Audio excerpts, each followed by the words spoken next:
আল্লাহ পাক হযরত মুসাকে বলেছেন, ওয়া মা তিলকা বিয়ামিনিকা ইয়া মুসা। মুসা রে, তোমার হাতে ওটা কি? মুসা আলাইহিস সালাম বললেন, এটা লাঠি। আল্লাহ পাক বললেন, ফেলে দাও লাঠি। লাঠি ফালায় দিলেন। কি হয়ে গেল? হিয়া হাইয়াতুন তাসআ। লাঠি হয়ে গেল। এখন লাঠি পড়ে সাপ হয়ে গেল। সাপ দেখে নবী, ওলি হোক, সাহাবী হোক আর আলেম হোক, সাপ দেখলে ভয় করে না মানুষের? মুসা আলাইহিস সালাম ভয় পেয়েছে। আল্লাহ রাব্বুল আলামিন হযরত মুসাকে শোনায় দিলেন, খুযহা ওয়া লা তাখাফ সানুঈদুহা সিরাতাহাল উলা। লা তাখাফ, ভয় পেও না। আল্লাহ বলছেন ধরো, ভয় পেও না। ধরার সঙ্গে সঙ্গে স্বাভাবিক অবস্থায় ফিরে আসবে, আবার লাঠি হয়ে যাবে। এখন আল্লাহ বলছেন ধরো। মুসা আলাইহিস সালাম কি ভয় পাওয়া উচিত হবে? উচিত হবে। মুসা আলাইহিস সালাম কি ভয় পাইছিলেন? কারণ হচ্ছে এই দুশমনের শক্তিটা খুব বড়ই দেখা যায়, মনে হয় যেন অনেক বড় কি জানি কি। আল্লাহ পাক বলছেন, ইন্না কাইদাশ শায়তানে কানা দাঈফা। শয়তানের চক্রান্ত যতই তুমি মনে করো অনেক ষড়যন্ত্রের জাল বিস্তার হয়ে আছে, আল্লাহ কয় কিছুই না, দাঈফা, অত্যন্ত দুর্বল। আল্লাহ পাক বললেন ধরো। মুসা আলাইহিস সালাম সাপ ধরলেন, সঙ্গে সঙ্গে লাঠি হয়ে গেল। ফিরআউন বরদাস্ত করলো না। রাষ্ট্র শক্তির পক্ষ থেকে আক্রমণ শুরু হলো। অপরাধ কি? মুসা আলাইহিস সালামের অপরাধ কি? কি অপরাধ? মাশাআল্লাহ, বুঝতে পেরেছেন। অপরাধ হচ্ছে তিনি বলেছেন লা ইলাহা, জোরে বলেন লা ইলাহা ইল্লাল্লাহ। তো আমি বলবো, আল্লাহ রাব্বুল আলামিন কোরআনে কারীমের মধ্যে বলেছেন, আল্লাহু লা ইলাহা ইল্লা হুয়াল হাইয়ুল কাইয়্যুম। কোন সূরা আছে? কোন আয়াতে? আয়াতুল কুরসি। পড়তে ইচ্ছা করে না? পড়েন আমার সাথে। আল্লাহু লা ইলাহা ইল্লা হুয়াল হাইয়ুল কাইয়্যুম। আল্লাহ হচ্ছেন তিনি, যিনি ছাড়া কোনো উপাস্য নাই, কোনো ইলাহা নাই, কোনো মাবুদ নাই, যিনি ছাড়া আর কোনো ইবাদতের মালিক নাই, আর যিনি হচ্ছেন সদা জাগ্রত চিরঞ্জীব, সার্বভৌমত্বের একচ্ছত্র মালিক, যিনি সদা জাগ্রত চিরঞ্জীব, তিনি হচ্ছেন আল্লাহ। এখন কেউ যদি বলেন আল্লাহ অক্ষর কি, এক একটা অক্ষর বাদ দিয়া আল্লাহরে চিনায় দেন, তাও চিনানো যাবে। আল্লাহর প্রথম অক্ষর যদি বাদ দেন, কি থাকবে? কোরআনে কারীম বলছে তা দিয়েও বোঝা যাবে। লিল্লাহি মা ফিস সামাওয়াতি ওয়া মা ফিল আরদ। আল্লাহ হচ্ছেন তিনি, যার জন্য আকাশ আর জমিন, আকাশ এবং জমিনের একচ্ছত্র মালিক। এর মাঝখানে যা কিছু আছে সব কিছুর মালিকানা যার হাতের মুঠায়, তিনি আমার আল্লাহ। তিনি কে? আল্লাহ। এরপরে যদি বলেন আরেকটা নাম ছেড়ে দেন, আলিফ সাল্লাম, একটা নাম ছেড়ে দিলাম, তাহলে কি থাকলো? লাহ থাকলো, দুইটা অক্ষর থাকলো লাহু। এই লাহু দিয়েও আল্লাহ রাব্বুল আলামিনের সিফাতকে, তার গুণকে বোঝা যাবে। লাহু মাকালিদুস সামাওয়াতি ওয়াল আরদ। আল্লাহ পাক বলেন আসমান এবং জমিনের রিজকের চাবিকাঠি আল্লাহ পাকের হাতে, যাকে খুশি তিনি পর্যাপ্ত রিজক দান করেন। কেউ যদি বলেন লামটাও ভাড়া দেন, লামটাও ছেড়ে দেন, দিলাম নাম একটা ছেড়ে, থাকলো কি? একটা অক্ষর থাকলো হু। এই হু দিয়ে আমার আল্লাহরে চেনা যাবে। ওয়া হুয়াল গফুরুল ওয়াদুদুল আরশিল মাজিদ ফাআলুল লিমা ইউরিদ। আমার আল্লাহ হচ্ছেন তিনি, যিনি ক্ষমাশীল, যিনি দয়াবান, যিনি বান্দাকে মহব্বত করেন, যিনি হচ্ছেন আরশে আসিমের মালিক, তিনি হচ্ছেন সেই মহান সত্তা, যিনি যা খুশি তাই করতে পারেন। সুতরাং আল্লাহ হচ্ছেন এমন এক লফজ, এমন এক নাম, এমন এক ইসমে জাত, যার কোনো বিকল্প নাই, যা অনুবাদ করে আল্লাহকে স্রষ্টা বললে এটা সারবে না, সৃষ্টিকর্তা বললে সারবে না। আল্লাহ পাকের নামের বিরাট বিশাল ব্যাপক অর্থ রয়েছে। সুতরাং আল্লাহকে আল্লাহই বলতে হবে। আল্লাহকে কি বলতে হবে? আল্লাহ, আল্লাহ, আল্লাহ। কত মজাই নামে, সুবহানাল্লাহ ওয়া বিহামদিহি, কত মজাই নামে। আল্লাহ রাব্বুল আলামিন বলেন, আমরা শুরু করছি সূরা ফাতিহা, অভিনন্দন পত্র দিচ্ছি। কারে দিচ্ছি?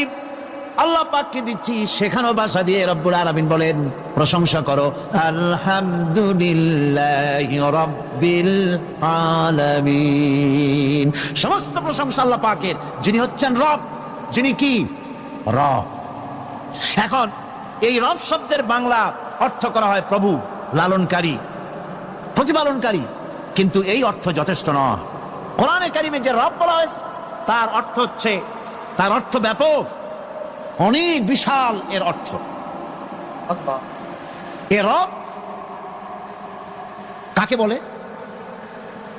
এই রব শব্দের বাংলা অর্থ করা হয় প্রভু, লালনকারী, প্রতিপালনকারী, কিন্তু এই অর্থ যথেষ্ট নয়। কোরআনে কারিমে যে রব বলা হয়েছে তার অর্থ হচ্ছে, তার অর্থ ব্যাপক, অনেক বিশাল এর অর্থ। এ রব কাকে বলে আমি রবের সমস্ত ব্যাখ্যা করতে পারবো না, তবে অল্প কথায় এমন ভাবে বলতে চেষ্টা করব যাতে করে আপনাদের বুঝে আসবে ইনশাআল্লাহ। আমরা বলি ইনশাআল্লাহ।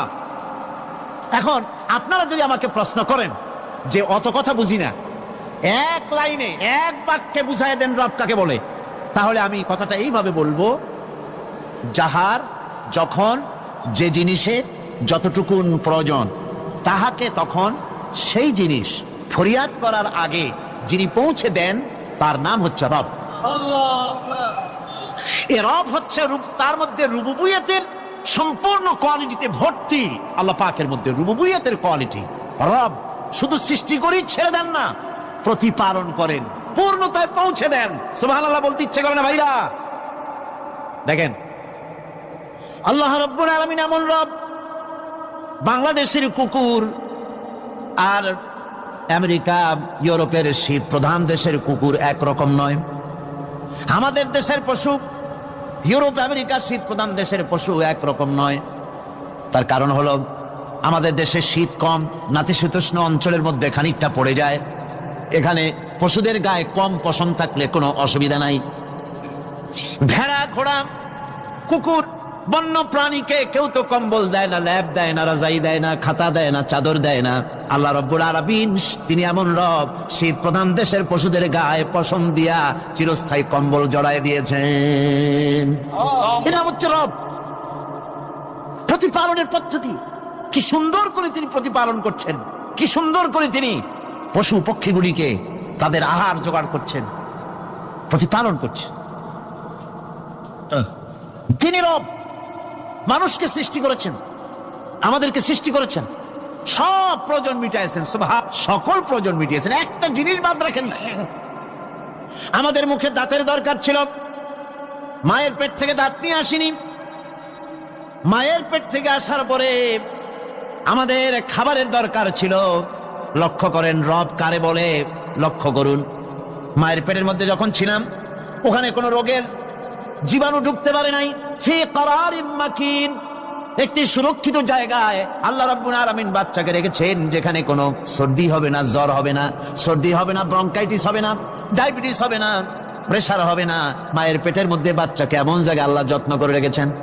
এই বাচ্চা যখন মায়ের পেট থেকে বেরিয়ে এলো তখন তার পরিবেশ অত্যন্ত খারাপ। এখানে পলিউশন আছে, এখানে কার্বন ডাই অক্সাইড আছে, এখানে বিষাক্ত হাওয়া আছে, এখানে দূষিত আবহাওয়া রয়েছে। প্রতি মুহূর্তে রোগ তাকে হামলা চালাতেছে। এই রোগের থেকে সে বাচ্চা বাঁচবে কি করে? এজন্য রব্বুল আলামিন তিনি এমন রব, মায়ের বুকের মধ্যে যে খাবার তৈরি করলেন বাচ্চার, ওই খাবারের মধ্যে বাচ্চার ওষুধ আল্লাহ পাক বানায়া দিলেন। মায়ের বুকের দুধ শুধু দুধ নয়, এটা ওষুধ। সুবহানাল্লাহ। এটা খাদ্য, এটা ওষুধ, এটা ভিটামিন, এটা ক্যালসিয়াম, এটা কার্বোহাইড্রেট, যা দরকার বাচ্চার জন্য সব আল্লাহ মায়ের দুধের মধ্যে দিয়ে দিলেন। যতক্ষণ বাচ্চা পেটে ছিল দুধ ছিল ঘন, যখন বাচ্চা মায়ের পেট থেকে বেরিয়ে এলো দুধটা হয়ে গেল পাতলা। এই পাতলা দুধটা খাবে, ওষুধ আছে এর মধ্যে, ভিটামিন আছে, খাইতে যেন বিস্বাদ না হয় একটু মিষ্টি দিয়ে দিলেন আল্লাহ, যাতে বাচ্চা মুখ ফিরায় না নেয়, সেজন্য খাইতে চায়। তারপরে যখন বাচ্চার হাড্ডি খেতে হবে, মাছ খেতে হবে, গোশত খেতে হবে, দুধের আর দরকার নাই। তার শরীরের ভিতরে রেজিস্ট্যান্স, রোগ প্রতিরোধক শক্তি তৈরি হয়েছে। এখন আরো ভালো খাবার দরকার। আল্লাহ রাব্বুল আলামিন মায়ের দুধকে শুকায় দিলেন, চুষলে আর পাওয়া যাবে না, দুধ শুকায় গেছে। এখন বাইরের খাবার খেতে হবে। আসছিল তখন বুকে দাঁত ছিল না, বাইরে যখন এলো দাঁতের যখন দরকার হলো, কোন আল্লাহর বান্দা কি আল্লাহর কাছে দরখাস্ত করেছেন যে আল্লাহ আমার কয়েকখান দাঁত দাও, দাঁত ছাড়া আমি চাবাই কেমন? এই সবগুলি দাঁত কে সেট করে দিলেন? রব্বুল আলামিন দাঁতগুলিকে সেট করে দিলেন। মুখের মধ্যে দাঁত এসে গেল। আল্লাহ রাব্বুল আলামিন শরীরটাকে সাজিয়ে গুছিয়ে, হিউম্যান বায়োলজি যাকে বলা হয়, এই শরীরকে যে সুন্দর করে আল্লাহ পাক তৈরি করলেন, বলে শেষ করা যাবে না কত সুন্দর করে আল্লাহ পাক বানিয়েছেন। আপনার মাথার ভিতরে সেল তৈরি করা হলো, ব্রেন তৈরি করা হলো। এই ব্রেনটা শুকনা জায়গায় রাখা হয় নাই। শুকনা জায়গার মধ্যে ব্রেনটা যদি থাকতো, নড়াচড়া করে আপনার ব্রেনের যে টেকনোলজি আল্লাহ পাক ইউজ করেছেন সেটা অসুবিধাগ্রস্ত হতো।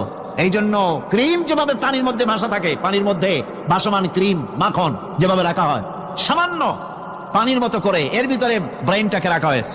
এই ব্রেনের ভিতরে, ব্রেন হচ্ছে পৃথিবীতে কম্পিউটার, আজকের পৃথিবীর শ্রেষ্ঠ আবিষ্কার।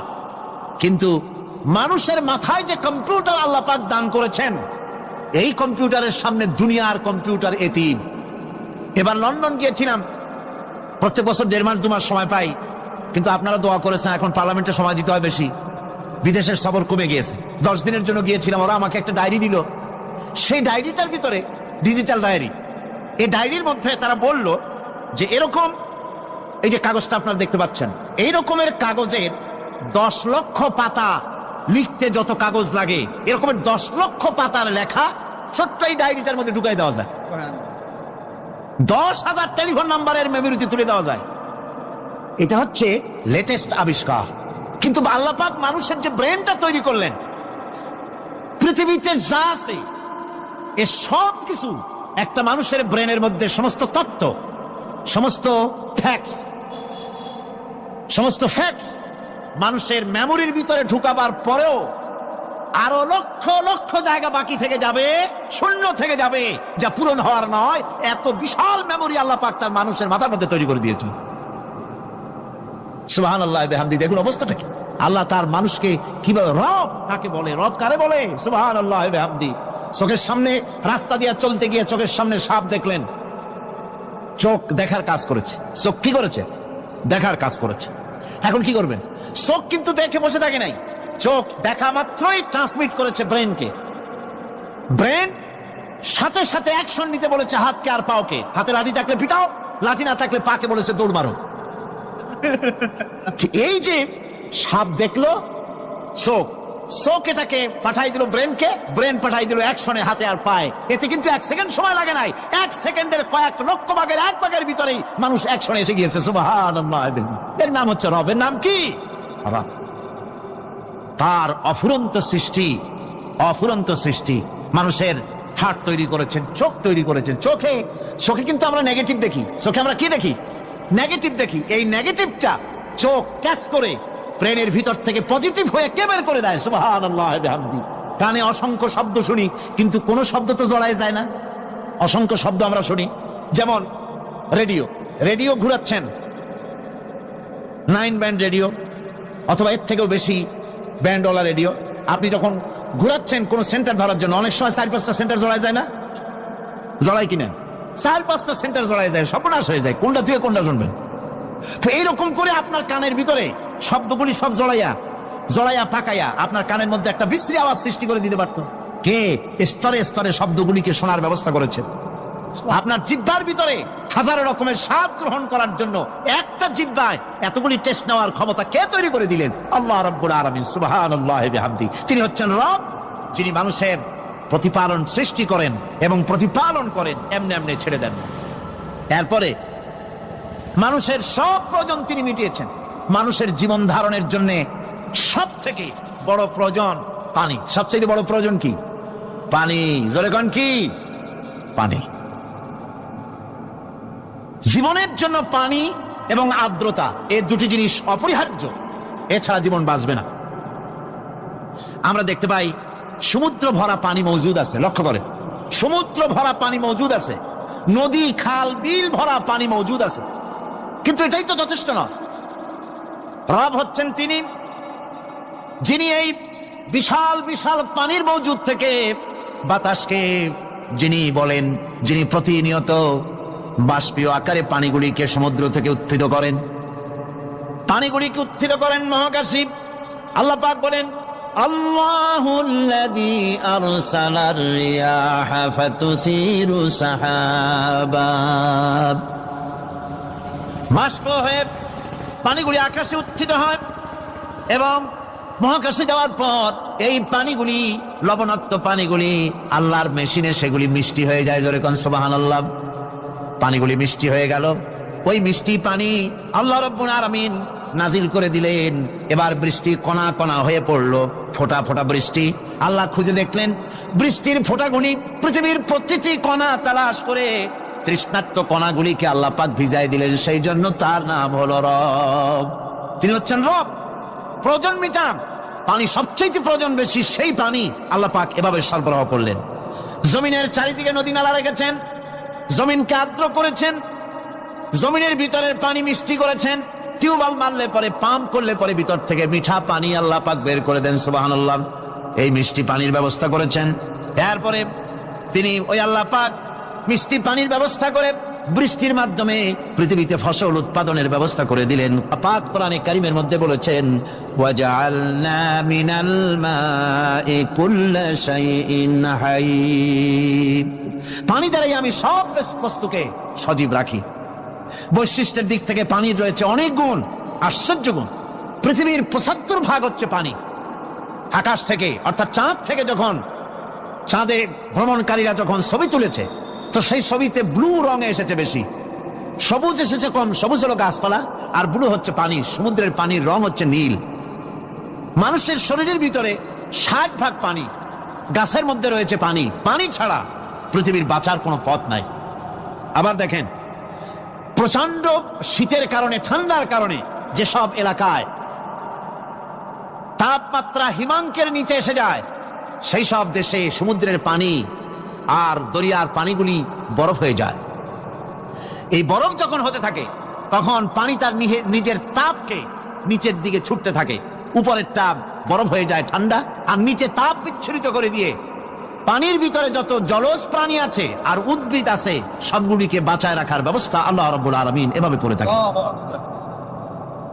এবার আল্লাহ রাব্বুল আলামিন বলছেন, এই পানি ছাড়া মানুষ বাঁচে না, প্রাণী বাঁচে না। পানি এমন এক জিনিস, এমন এক নিয়ামত আমি দান করলাম। আল্লাহ পাক বলেন, কুল আরাআইতুম ইন আসবাহা মাউকুম গাওরান ফামান ইয়াতিকুম বিমাইম মাইন। বলো দেখি সবে, শুকাইয়া যদি যায় এই জমিনের পানি, তাহলে হেথায় তটনির ধারা কে দিবে সবারে আনি। এই পৃথিবীর নদী নালা, খাল বিল, জমিনের আভ্যন্তরীণ দিকে পানিগুলি যদি আমি আল্লাহ রাব্বুল আলামিন শুকায় দেই, তাহলে আমি আল্লাহ ছাড়া এমন কে আছে যে নতুন করে আবার পানির আমদানি করে দিতে পারে? আছে কেউ? আজ পানির শূন্যতা আমাদের দেশে দেখা যাচ্ছে। পানি আস্তে আস্তে কমে যাচ্ছে, আস্তে আস্তে পানি শেষ হয়ে যাচ্ছে। কি কারণে শেষ হচ্ছে এবং কি হলে পানি পাওয়া যাবে পরে বলা যাবে ইনশাআল্লাহ। তো জীবন ধারণের জন্য যেমন পানির প্রয়োজন, জীবন ধারণের জন্য তেমন বাতাসেরও প্রয়োজন। পানি ছাড়া তো কিছু সময় চলতে পারে, পানি এবং খাদ্য ছাড়া কিছু সময় চলতে পারে, কিন্তু বাতাস ছাড়া তো এক মুহূর্ত চলে না, ঠিক কিনা? বুঝেন কিনা কথা? বাতাস ছাড়া এক মুহূর্ত চলতে পারে না।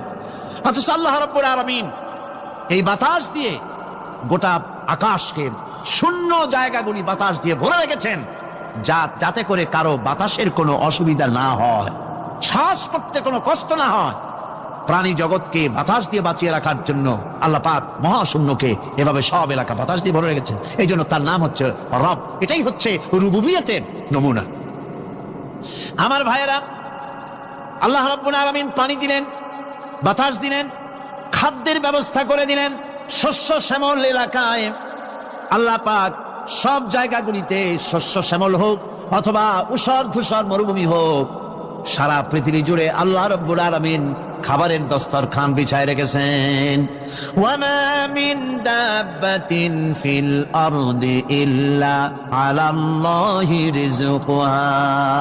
এই পৃথিবীর বুকে এমন কোন বিচরণশীল জীব নাই যেই জীবের রিজকের দায়িত্ব আমি আল্লাহ আমার নিজ হাতে গ্রহণ করি নাই। জোরে বলেন সুবহানাল্লাহ। সব রিজেক আমি ছড়াই রেখেছি বিশ্বজুড়ে, সর্বত্র। আল্লাহ পাক বলছেন, فَلْيَنْظُرِ الْإِنسَانُ إِلَى طَعَامِهِ أَنَّا صَبَبْنَا الْمَاءَ صَبًّا ثُمَّ شَقَقْنَا الْأَرْضَ شَقًّا فَأَنبَتْنَا فِيهَا حَبًّا। আল্লাহ পাক বলছেন, মানুষের উচিত নিজ খাদ্যাদির দিকে লক্ষ্য করা, নিজের খাদ্যের দিকে লক্ষ্য করা। যেহেতু এই খাদ্য প্রতিদিন তার সামনে আসে, এদিকে তার লক্ষ্য করা উচিত। আমি কিভাবে, আমি প্রথমে জমিনের উপরে পানি বর্ষণ করি, পরে জমিনকে দীর্ণ বিদীর্ণ করি, এরপরে জমিনের ভিতরে উর্বরা শক্তি আমি দান করি। কে বলতেছেন কথা? আল্লাহ পাক বলছেন। এরপরে আমি নানান জাতের ফসল ফলন তোমাদের জন্য আমি দান করে দেই। খাদ্যের দিকে নজর করতে এই জন্য আল্লাহ পাক বলেছেন, মানুষ চতুর্দিক থেকে তো চোখ ফিরাতে পারে, মুখ ফিরাতে পারে, কিন্তু খাদ্যের দিকে তার নজর করতেই হয়। সকালে, দুপুরে, বিকেলে, রাত্রে সব সময় তার সামনে খাবার আছে। আল্লাহ পাক বলেন, খাবারের দিকে একটু নজর করো, কেমন ভাবে কি সুন্দর করে খাবারগুলি তৈরি করে দিয়েছি, শুরু কিভাবে হলো, পরিপক্ক কিভাবে হলো, সেদিকে তোমরা লক্ষ্য করো। সে লক্ষ্য তো করা নাই, সমানে খায়, বিসমিল্লাহ বলে না, আলহামদুলিল্লাহ বলে না, পাইকারি দরে খাইতেই থাকে। আল্লাহ পাক বলছেন, খাদ্যাদির দিকে লক্ষ্য করো। এই যে চাউল তোমরা খাচ্ছ, আটা খাচ্ছ, গম খাচ্ছ, মাছ খাচ্ছ, গোশ খাচ্ছ, তাম পৃথিবীর সমস্ত বিজ্ঞানীরা একত্রিত হয়ে একটা চাউল বানাইতে পারবে? জোরে কোন পারবে? না পারবে। পারবে প্লাস্টিকের চাউল খাবেন আর কলেরা হয়ে মরবে। পৃথিবীর সমস্ত বিজ্ঞানীরা একত্রিত হয়ে একটি চাউল বানাতে পারবে না, একটা ডিম বানাতে পারবে না। পারবে একটা ডিম বানাতে? পারবে না। বিজ্ঞানীদের প্রশংসা আমরা করি, হ্যাঁ করি, বিজ্ঞানীরা অনেক কিছু বিশ্বকে উপহার দিয়েছে, কিন্তু মূল রবের কাছে আমরা যাই না, তাকে চিনতেও পারি না, সেখানে যাই না। বিজ্ঞানীরা কি করেছে? আল্লাহর বানানো জিনিসগুলি তারা ডিজাইন করেছে। ডিজাইন করতে তো নিষেধ নাই, আর ডিজাইন করাই যায়, সৃষ্টি করতে পারে না। বিজ্ঞানীরা সৃষ্টি করে নাই, ডিজাইন করেছে। কিরকম? আল্লাহ পাক চাউল তৈরি করেছেন। চাউল তৈরি করেছে কে? বলেন না সবাই। এখন আপনারা সেই চাউল দিয়ে পিঠা বানান, পায়েস বানান, সেই চাউল দিয়ে ভাপা পিঠা, আরো কি যেন খায় চট্টগ্রামে রস দিয়া, ওটা কি কয়? ধুই পিঠা নাকি ধোঁয়া পিঠা। সেইভাবে করে আপনি ডিজাইন তৈরি করছেন। আটা দিচ্ছে, আল্লাহ পাক আটা তৈরি করেছেন, গম দিয়েছে, এই আটা দিয়ে গোলগোল্লা তৈরি হচ্ছে, এর দ্বারা রুটি তৈরি হচ্ছে, এর দ্বারা অসংখ্য রকমের সিমাই টিমাই ইত্যাদি দিয়ে, লাচ্ছা সিমাই, নানান রকমের সিমাই আপনি ডিজাইন করার অসুবিধা নাই। আল্লাহর তৈরি করা কাঠ দিয়ে ফার্নিচার তৈরি হচ্ছে, টেবিল হচ্ছে, চেয়ার হচ্ছে, গোষ্ঠী শুদ্ধ হচ্ছে। আল্লাহর তৈরি করা লোহা দিয়া মাইক হচ্ছে, স্ট্যান্ড গান হচ্ছে, ব্রেন গান হচ্ছে, তারপরে প্লেন হচ্ছে। তাহলে আমি বলতে চাইলাম, বুঝাতে চাইলাম, সমস্ত জিনিস এর স্রষ্টা কে? জোরে বলেন কে? বিজ্ঞান শুধু এগুলিকে এক জায়গায় করে অ্যাসেম্বল করেছে, এগুলিকে এক জায়গায় করে এক একটা রূপ দিয়েছে। এখানে বিজ্ঞানের কৃতিত্ব আছে ঠিক, কিন্তু আপনারাই বলেন, লোহা যদি আল্লাহ তৈরি না করতেন, মাইক তৈরি হতো, রাইফেল তৈরি হতো? আর রাইফেল যদি নাই হতো, তাহলে কারাগারের বন্দীগুলো মারতেন কি দিয়া? রাইফেল যদি না হতো, যুদ্ধ করতেন কি দিয়ে? ঠিক কিনা? যত মারামারি ইত্যাদি যা কিছু হচ্ছে, তো শুধু মারামারির জন্যই তো আল্লাহ লোহা বানান নাই। লোহার সবচাইতে বড় প্রয়োজন হচ্ছে জমিন কর্ষণ করা, জমিন চাষ করা। এই জমিন চাষের জন্য লাঙ্গল দরকার, শাবল দরকার, খুন্তা দরকার, কোদাল দরকার। এই লোহার দাম তো আল্লাহ পাক এত লোহা বেশি দিয়েছেন, যার জন্য লোহার দাম কম। সোনা কম দিয়েছেন, যেহেতু সোনার প্রয়োজনীয়তা কম, লোহার প্রয়োজনীয়তা বেশি, এই জন্য লোহা বেশি দিয়েছেন, দামটা কমে গেছে, যার জন্য আপনার আমার জন্য কিনে ব্যবহারটা সহজ হয়েছে। কথা ঠিক কিনা বন্ধুগণ? আল্লাহ রাব্বুল আলামিন এইভাবে করে মানুষের রুবুবিয়াতটা, আল্লাহ পাকের রুবুবিয়াত হচ্ছে তিনি মানুষকে সুন্দর করে সৃষ্টি করে যা কিছু প্রয়োজন সবকিছু খাওয়াচ্ছেন, দিচ্ছেন। সে আল্লাহ পাক প্রশ্ন করছেন, কুল মান ইয়ারযুকুকুম মিনাস সামাই ওয়াল আরদ আম্মান ইয়ামলিকুস সামআ ওয়াল আবসারা ওয়া মান ইয়াখরুজুল হাইয়্যা মিনাল মাইয়িতি ওয়া ইউখরিজুল মাইয়িতা মিনাল হাইয়্য। আকাশের প্রশস্ত বুক থেকে এবং জমিনের এই প্রশস্ত বুক থেকে কে রিজিক, তোমাদের খাদ্যকে উৎপাদন করে? কে নির্জীব থেকে সজীবকে বের করেন? আর কে সজীবকে নির্জীবে পরিণত করেন? তিনি কে? তিনি হচ্ছেন আল্লাহ পাক। আল্লাহ পাক বলছে, এই প্রশ্ন যদি তাদেরকে করা হয় তো তারা কি বলবে? আল্লাহ পাক বলেন, ওয়ামান ইউদাব্বিরুল আমরা ফাসায়াকুলুনা আল্লাহ ফাকুল আফালা তাত্তাকুন। হে নবী, এদেরকে প্রশ্ন করুন। এদেরকে যদি প্রশ্ন করা হয় এই পৃথিবীর সুন্দর পরিচালনা পদ্ধতি কে করেন, তাহলে তারা এক কথায় বলবে, নিজের থেকেই বলবে আল্লাহ। কে করছেন সবকিছু? আল্লাহ। আল্লাহ পাক বলেন, নবী তাহলে তাদেরকে বলেন, এ কথা জানার পর, এ কথা বোঝার পরেও কেন তারা ঔদাসীন্যতা দেখাচ্ছে, কেন তারা গাফিল হয়ে যাচ্ছে, কেন তারা আল্লাহ পাককে ভয় করে তার পথের অনুসারী হচ্ছে না?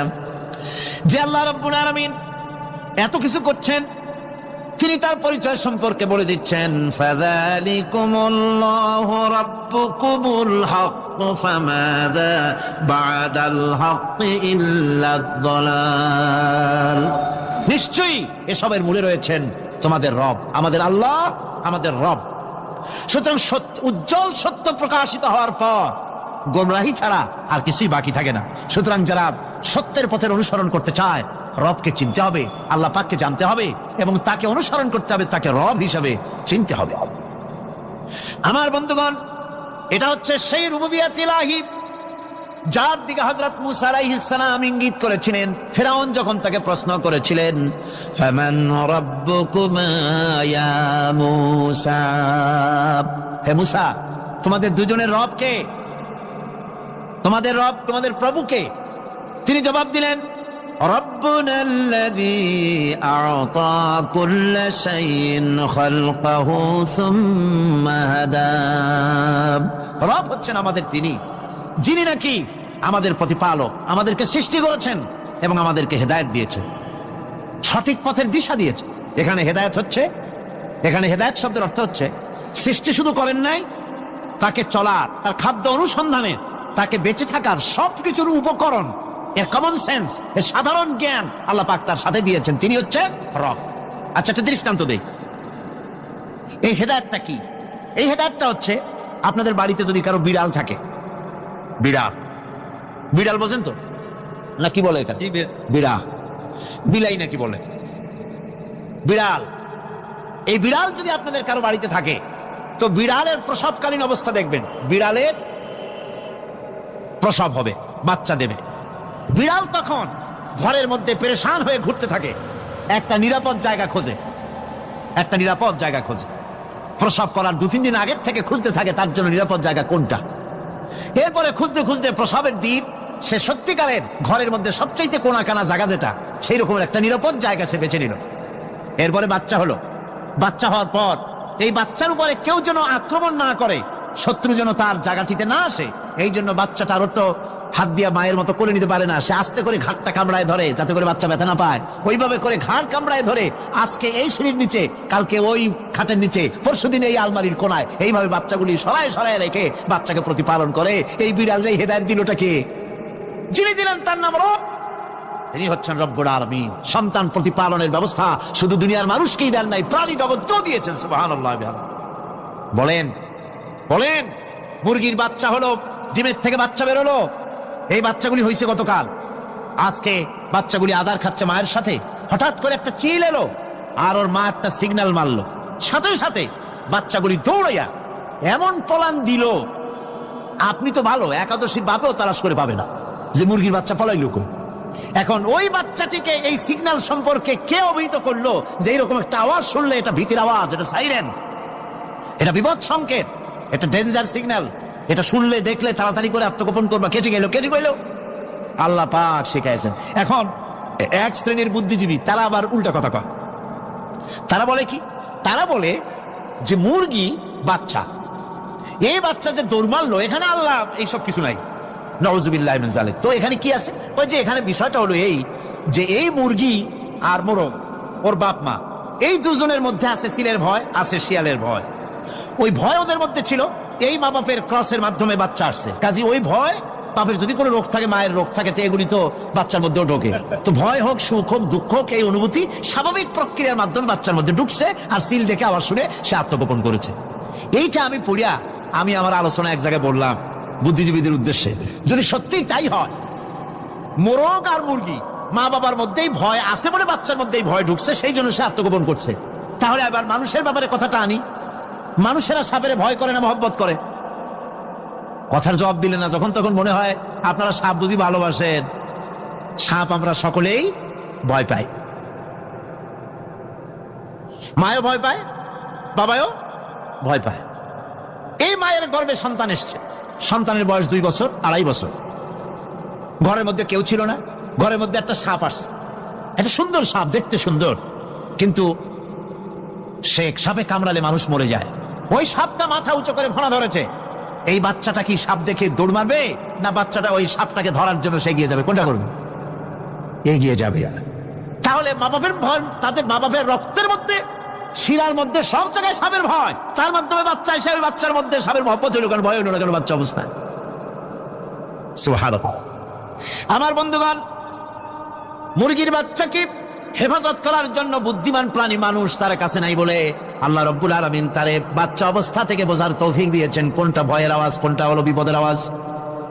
মানব সন্তানের প্রতিপালন করার জন্য তার মার বাবা আছে বলে ওই রকম করে পশুদের মতো আল্লাহ বানান নাই। তাকে হেফাজত করার জন্য মা বাপ আছে বলে এই দায়িত্ব আল্লাহ পাক মা বাপের উপরে ছেড়ে দিয়েছেন।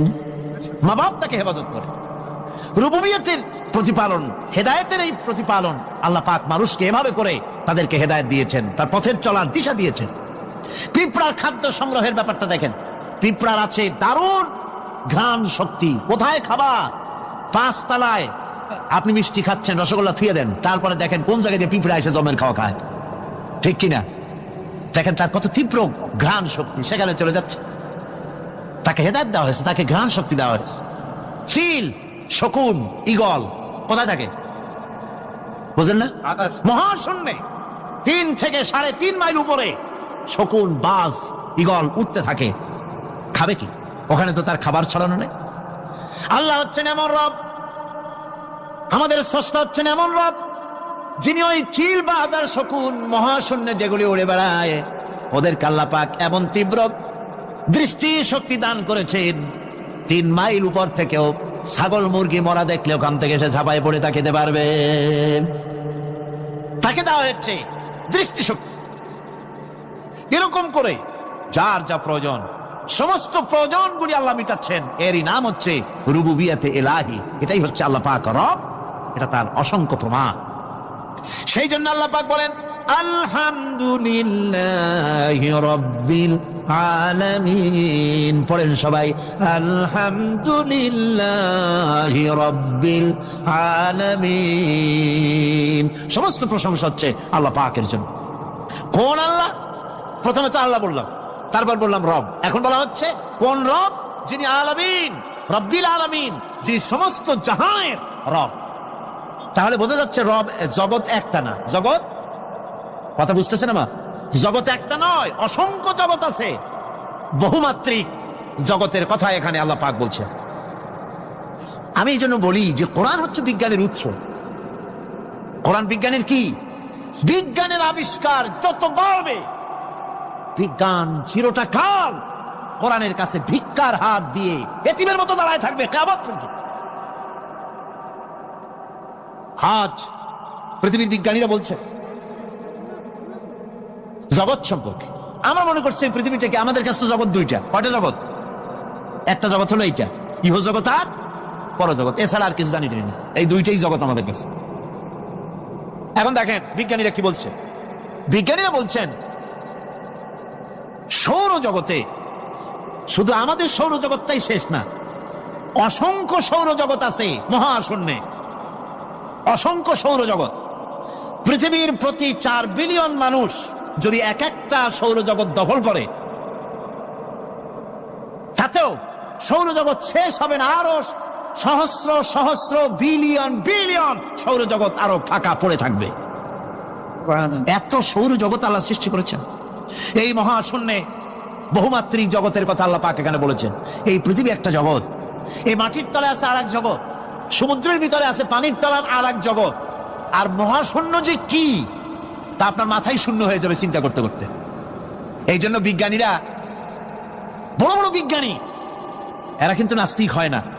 বর্তমান বিজ্ঞানীরা চিন্তা করে গবেষণা করে খেয়েই হারিয়ে ফেলছে মহাশূন্যকে দেখে। যেখানে আছে গ্যালাক্সি, যেখানে আছে মিল্কি ওয়ে, যেখানে রয়েছে অসংখ্য তারকা, এই পৃথিবীটা মহাশূন্য আল্লাহ যেভাবে তৈরি করেছেন সেই তুলনায় এই পৃথিবী একটা মার্বেলের চাইতে খুব বেশি একটা বড় কিছু হয় বলে মনে হয় না। পৃথিবী যদি হয় একটা মার্বেলের মতো, তাহলে আমরা যে মানুষ, আমাদের অস্তিত্ব কোথায় চিন্তা করেন। এবার মহাশূন্যে চলেন। মহাশূন্য সে কি বিশাল মহাশূন্য, একটা তারকা থেকে আর একটা তারকায় যদি যেতে হয় তাহলে সহস্র সহস্র বিলিয়ন বছরের দরকার হবে। কি বছর? এই দুনিয়ার বছর না, আলোকবর্ষ, লাইট ইয়ার। আলো চলে প্রতি সেকেন্ডে কত? 1,86,000 মাইল। এই 1,86,000 মাইলের সেকেন্ড, এর মিনিট, এর ঘন্টা, এর দিন, এর মাস, এর বছর, এই আলোকবর্ষ। সহস্র সহস্র আলোকবর্ষ পার হয়ে যাবে এক তারকা থেকে আর এক তারকায় পৌঁছানো সুকঠিন। এ ধরনের অসংখ্য তারকা আল্লাহ পাক তৈরি করে রেখেছেন। সূর্য হচ্ছে পৃথিবীর চাইতে 13 লক্ষ গুণ বড়। এরকম সূর্য বিজ্ঞানীরা এখন বলছে, আগে বলতো 1 কোটি সূর্যের চাইতে বড় তারকা, এখন বলতেছে এই রকমের পৃথিবীর চাইতে 13 লক্ষ গুণ বড় যে সূর্য, এরকম 3 কোটি সূর্য খাইয়ে ফেলাইতে পারে। এরকম সহস্র সহস্র তারকা এক একটা গ্যালাক্সির ভিতরে আল্লাহ পাক তৈরি করে গেছে। এখন মনে হচ্ছে যে এই তারকাগুলি বড় না, এই তারকাগুলির চাইতে আবার বড় জিনিস কি, সেটাকে বলা হয় ব্ল্যাক হোল। সেটাকে বলা হয় ব্ল্যাক হোল, অন্ধকার কূপ। ব্ল্যাক হোল আবার ম্যান হোল বুঝবেন না, কিন্তু ম্যান হোলের ঢাকনা চুরি হয় যেমন। তবে একটা দৃষ্টান্ত আপনি বুঝতে পারেন, রাস্তায় রাস্তায় যেমন অসংখ্য ম্যান হোল আছে, ওই রকম করে মহাশূন্যে অসংখ্য ব্ল্যাক হোল আছে, একটা দুইটা না, অসংখ্য। এই ব্ল্যাক হোল আবার দেখা যায় না, অদৃশ্য ব্ল্যাক হোল। এই ব্ল্যাক হোলগুলো কি? এগুলি কোরআনে কারীমের মধ্যে আল্লাহ পাক বলেছেন, ফালা উকসিমু বিমাওয়াকিন নুজুম, ফালা উকসিমু বিমাওয়াকিন নুজুম, শপথ সেই পতনের স্থানের যেখানে নক্ষত্র সমূহ ধ্বংস হয়ে যায়, ধ্বংসপ্রাপ্ত হয়, কসম সেই স্থান সময়ের। সুবহানাল্লাহ। এই অন্ধকার কূপের, এই অন্ধকূপের কসম করছেন আল্লাহ পাক। সেই অন্ধকূপটা কি? সেই ব্ল্যাক হোলটা কি? সেই ব্ল্যাক হোল হচ্ছে ওই যে তারকার কথা বললাম, যে সূর্য খাইতে পারে, 3 কোটি সূর্য খাইতে পারে। এই রকমের তারকাগুলি ঘুরতে ঘুরতে কোনো এক কারণে যখন সে ব্ল্যাক হোলের রেঞ্জের মধ্যে এসে যায়, তখন ব্ল্যাক হোল ওকে এমন ভাবে চুষে হজম করে ফেলে যেমন বাচ্চা চকলেট চুষা খাইয়া ফেলায়। এইরকম ব্ল্যাক হোলগুলি অত বড় তারকাগুলি খাইয়া চুষা শেষ করে ফেলে যায়। সুবহানাল্লাহি বিহামদিহি। বিজ্ঞানীরা বলেছেন, আমাদের এই পৃথিবীটা, আল্লাহ না করুন কখনো, আমাদের এই পৃথিবীটা যদি কোনো ব্ল্যাক হোলের আওতায় পড়ে, ওর রেঞ্জে আসে, তাহলে মাত্র 2 সেন্টিমিটারের মধ্যে পৃথিবীটা তার ঘনত্ব লাভ করে ব্ল্যাক হোলের মধ্যে অদৃশ্য হয়ে যাবে, হারায় যাবে, অস্তিত্ব থাকবে না। আল্লাহ পাক, আশ্চর্য লাগে আমার, বিজ্ঞানের বইপত্র যখন পড়ি আমার কাছে আশ্চর্য লাগে। 1400 বছর আগে নবী কোন বিজ্ঞানাগারে পড়াশোনা করেন নাই, কোন সায়েন্স নিয়ে রিসার্চ করেন নাই। সেই নবীর মুখ থেকে এমন বিজ্ঞানময় কোরআন আল্লাহ বের করালেন, যা আজকের পৃথিবীর মডার্ন যুগের বিজ্ঞানীরা কোরআনের কাছে এতিম হয়ে দাঁড়ায় আছে।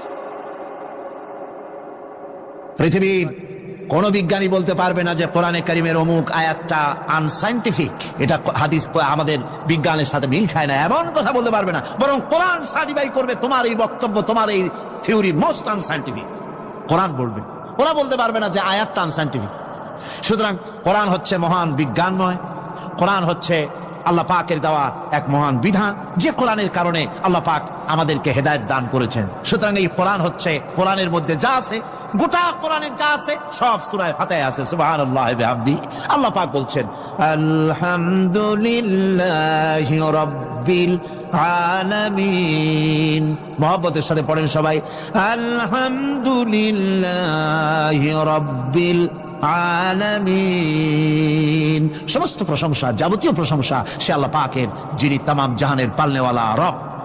ইনশাআল্লাহ বাকি কথা আগামীকাল বলবো ইনশাআল্লাহ। সকালে বলেন ইনশাআল্লাহ। মুনাজাতের জন্য দাঁড়ানো ভাইরা সব বসেন, যত লোক দাঁড়িয়ে আছেন সবাই বসেন। প্রথম দিনের মুনাজাত আল্লাহ পাকের দরবারে সব বসেন, মুহাব্বতের সাথে বসেন, আর একটু জিকির করেন, লা ইলাহা ইল্লাল্লাহ। কি যেন আজকে 8 জন আছে, আর একটা দিয়ে আসছে, 4 জন আসছে। লা ইলাহা ইল্লাল্লাহু মুহাম্মাদুর রাসূলুল্লাহ।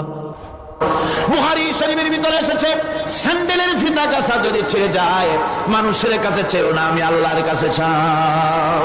মাজারে গিয়া খবরদার কোন মাজারে গিয়া কিছু চাইবেন না, মাজারে গিয়া নিজের প্রয়োজনের কথা বলবেন না, পরিষ্কার হারাম হারাম কোনো সন্দেহ নাই। মাজারে গিয়া কিছু চাইবেন না, চাইবেন আল্লাহর কাছে। আপনি দেখুন ইউনূস আলাইহিস সালাম বিপদে পড়লেন, আপনি কি ইউনূস আলাইহিস সালামের চাইতে বেশি বিপদে পড়ছেন নাকি? কোন ইউনূস আলাইহিস সালামের চাইতে অত বড় বিপদে দুনিয়ার কোন মানুষ পড়ছে কোনোদিন? আমার ভাইরা, মাছে গিলে ফেলেছে, মাছ পানির অথল তলদেশে চলে গেছে, মাছের পেটের ভিতরে জানলা নাই, দরজা নাই। হযরত ইউনূস আলাইহিস সালাম লক্ষ্য করলেন এখন তো আর বাঁচতে পারবো না, মরা ছাড়া পথ নাই।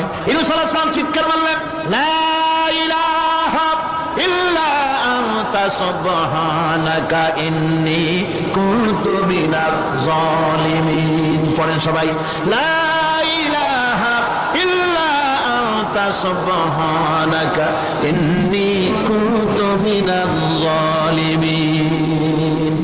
লা ইলাহা ইল্লা আনতা, আল্লাহ তুমি ছাড়া কেউ নাই, তুমি ছাড়া কেউ নাই, তুমি ইলাহ নাই, মাবুদ নাই।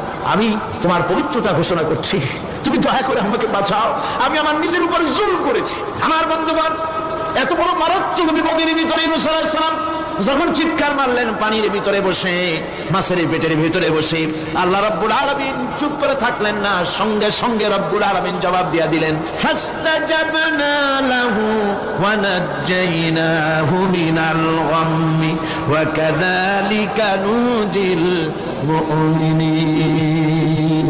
আমি বললাম, ইউনূস তুমি বিপদে পড়েছ, তুমি যখন চিৎকার মারলে তোমার চিৎকারের আওয়াজ দুনিয়ার কেউ শোনে নাই, কোন রাজা বাদশা, তোমার আত্মীয় বন্ধু বান্ধব কেউ শোনে নাই। নদীর অতল তলদেশে মাছের পেটের ভিতরে বসে যে চিৎকার তুমি মারলে পৃথিবীর কেউ শোনে নাই, আমি তোমার আরশের মালিক আল্লাহ রাব্বুল আলামিন শুনেছি। শুধু শুনি নাই, জবাব দিয়া দিলাম, মাছের পেটের ভিতরে বেদনার সৃষ্টি করে দিলাম। মাছ বেড়ে উঠলো নদীর উপরে, ব্যথার চোটে মাছ দেখলো, বমি করা ছাড়া পথ নাই, মাছ দরিয়ার কিনারে গিয়া বমি করে ফালাই দিল ইউনূস আলাইহিস সালামকে। আল্লাহ বলেন, ইউনূসকে বাঁচাই দিলাম। ও পৃথিবীর মুমিনেরা, শুধু ইউনূসকে নয়, পৃথিবীর মুমিন বান্দারা যখন বিপদে পড়বে আর আমার কাছে যদি তারা প্রার্থনা করে, আমার কাছে সাহায্য চাই, ওয়া কাযালিকা নুজিল মুমিনিন, এইভাবে করে আমি মুমিনদেরকে বিপদ থেকে বাঁচাইয়া দিব। জোরে কান সুবহানাল্লাহ। ওয়াদা কার? ওয়াদা কার? সুতরাং মাসারে নয়, মসজিদে গিয়ে কানবেন। কোথায় গিয়ে কানবেন? কোথায়? মসজিদে গিয়ে কানবেন। আমার বন্ধুগণ, আল্লাহ রাব্বুল আলামিন বলেন, ইয়ানসুরকুমুল্লাহু ফালা গালিবা লাকুম, আল্লাহ যদি তোমাকে সাহায্য করেন তবে কোন শক্তি তোমাকে তার উপরে জয়ী হতে পারবে না, কেউ তোমাকে তার থেকে ফিরাতে পারবে না। আর যদি আল্লাহ তোমাকে জিল্লতি দেন, যদি তোমাকে আল্লাহ পাক লাঞ্ছিত করেন, তোমাকে কেউ সম্মান দিতে পারবে না। দেখুন, ইব্রাহিম আলাইহিস সালামকে নমরুদ আগুনের মধ্যে ফেলাই দিবে, জিবরাইল বলছেন, ইব্রাহিম আমার কাছে সাহায্য চাও, আমি তোমার বাঁচাই দেবো, আগুন দ্বারা নিভাই দিব। কত বড় কথা, আমি বাঁচাই দেবো, আমার কাছে বলো না। ইব্রাহিম আলাইহিস সালাম জিবরাইলের কাছে সাহায্য চাইছে, কোন চাইছেন? হযরত ইব্রাহিম বলেন, জিবরাইল সাহায্য তোমার কাছে আমি কেন চাইবো? তোমার কাছে সাহায্য চাওয়ার প্রশ্ন ওঠে না, কারণ আমি এমন কোন অন্ধ আল্লাহর ইবাদত করি না যে আল্লাহ তার গোলামের দুঃখ নিজের চোখে না দেখেন। আমি আগুনে পড়ে গেলে, আগুনে জ্বললে পরে আমার আল্লাহ যদি খুশি হন, তাহলে এরকম আগুনে 1000 বার পড়ে জীবন দিতে আমি ইব্রাহিম রাজি আছি। ইব্রাহিম আলাইহিস সালাম আগুনে পড়ে গেলেন, আল্লাহ পাক দেখলেন ইব্রাহিম পাস করছে, কোন division? First class, first fail. আগুনের ভিতরে পড়ে গেলেন, আল্লাহ পাক সঙ্গে সঙ্গে আগুনের প্রতি নোটিশ করে দিলেন, ইয়া নারু কুনি বারদাও ওয়া সালামান আলা ইব্রাহিম।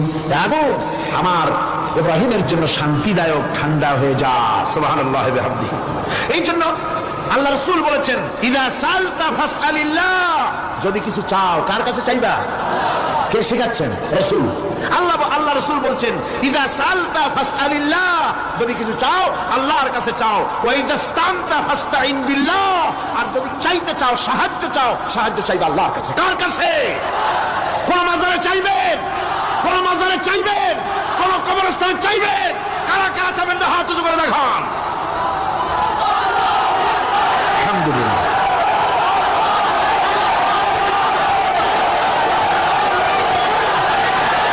আলহামদুলিল্লাহ। ও ভাই বসেন, বসেন। আমি তো দাঁড়াইতে কই নাই, দাঁড়ান কেন? এই তো শেষ করে দিচ্ছি। বিরক্ত হচ্ছেন নাকি? বিরক্ত হচ্ছেন? শেষ হয়ে এলো, একটুখানি জিকির করেন আল্লাহর। আল্লাহ আল্লাহ আল্লাহ আল্লাহ।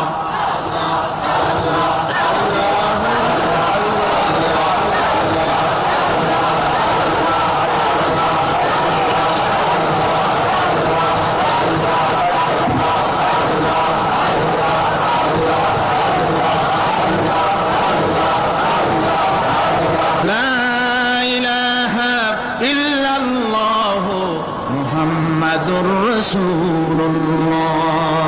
ভাইরা, এতক্ষণ আমি যা বললাম, আর রহমান আল্লামাল কোরআন, আল্লাহ আমাদের কোরআন শিখাইছেন, দয়াবান মেহেরবান, তিনি আমাদের কোরআন শিখাইছেন। কোরআন আমাদেরকে তাওহীদ শিখাইছে। কি শিখাইছে? এতক্ষণ তাওহীদের কথা বললাম, এবার শিরকের কথা শুনতে হবে।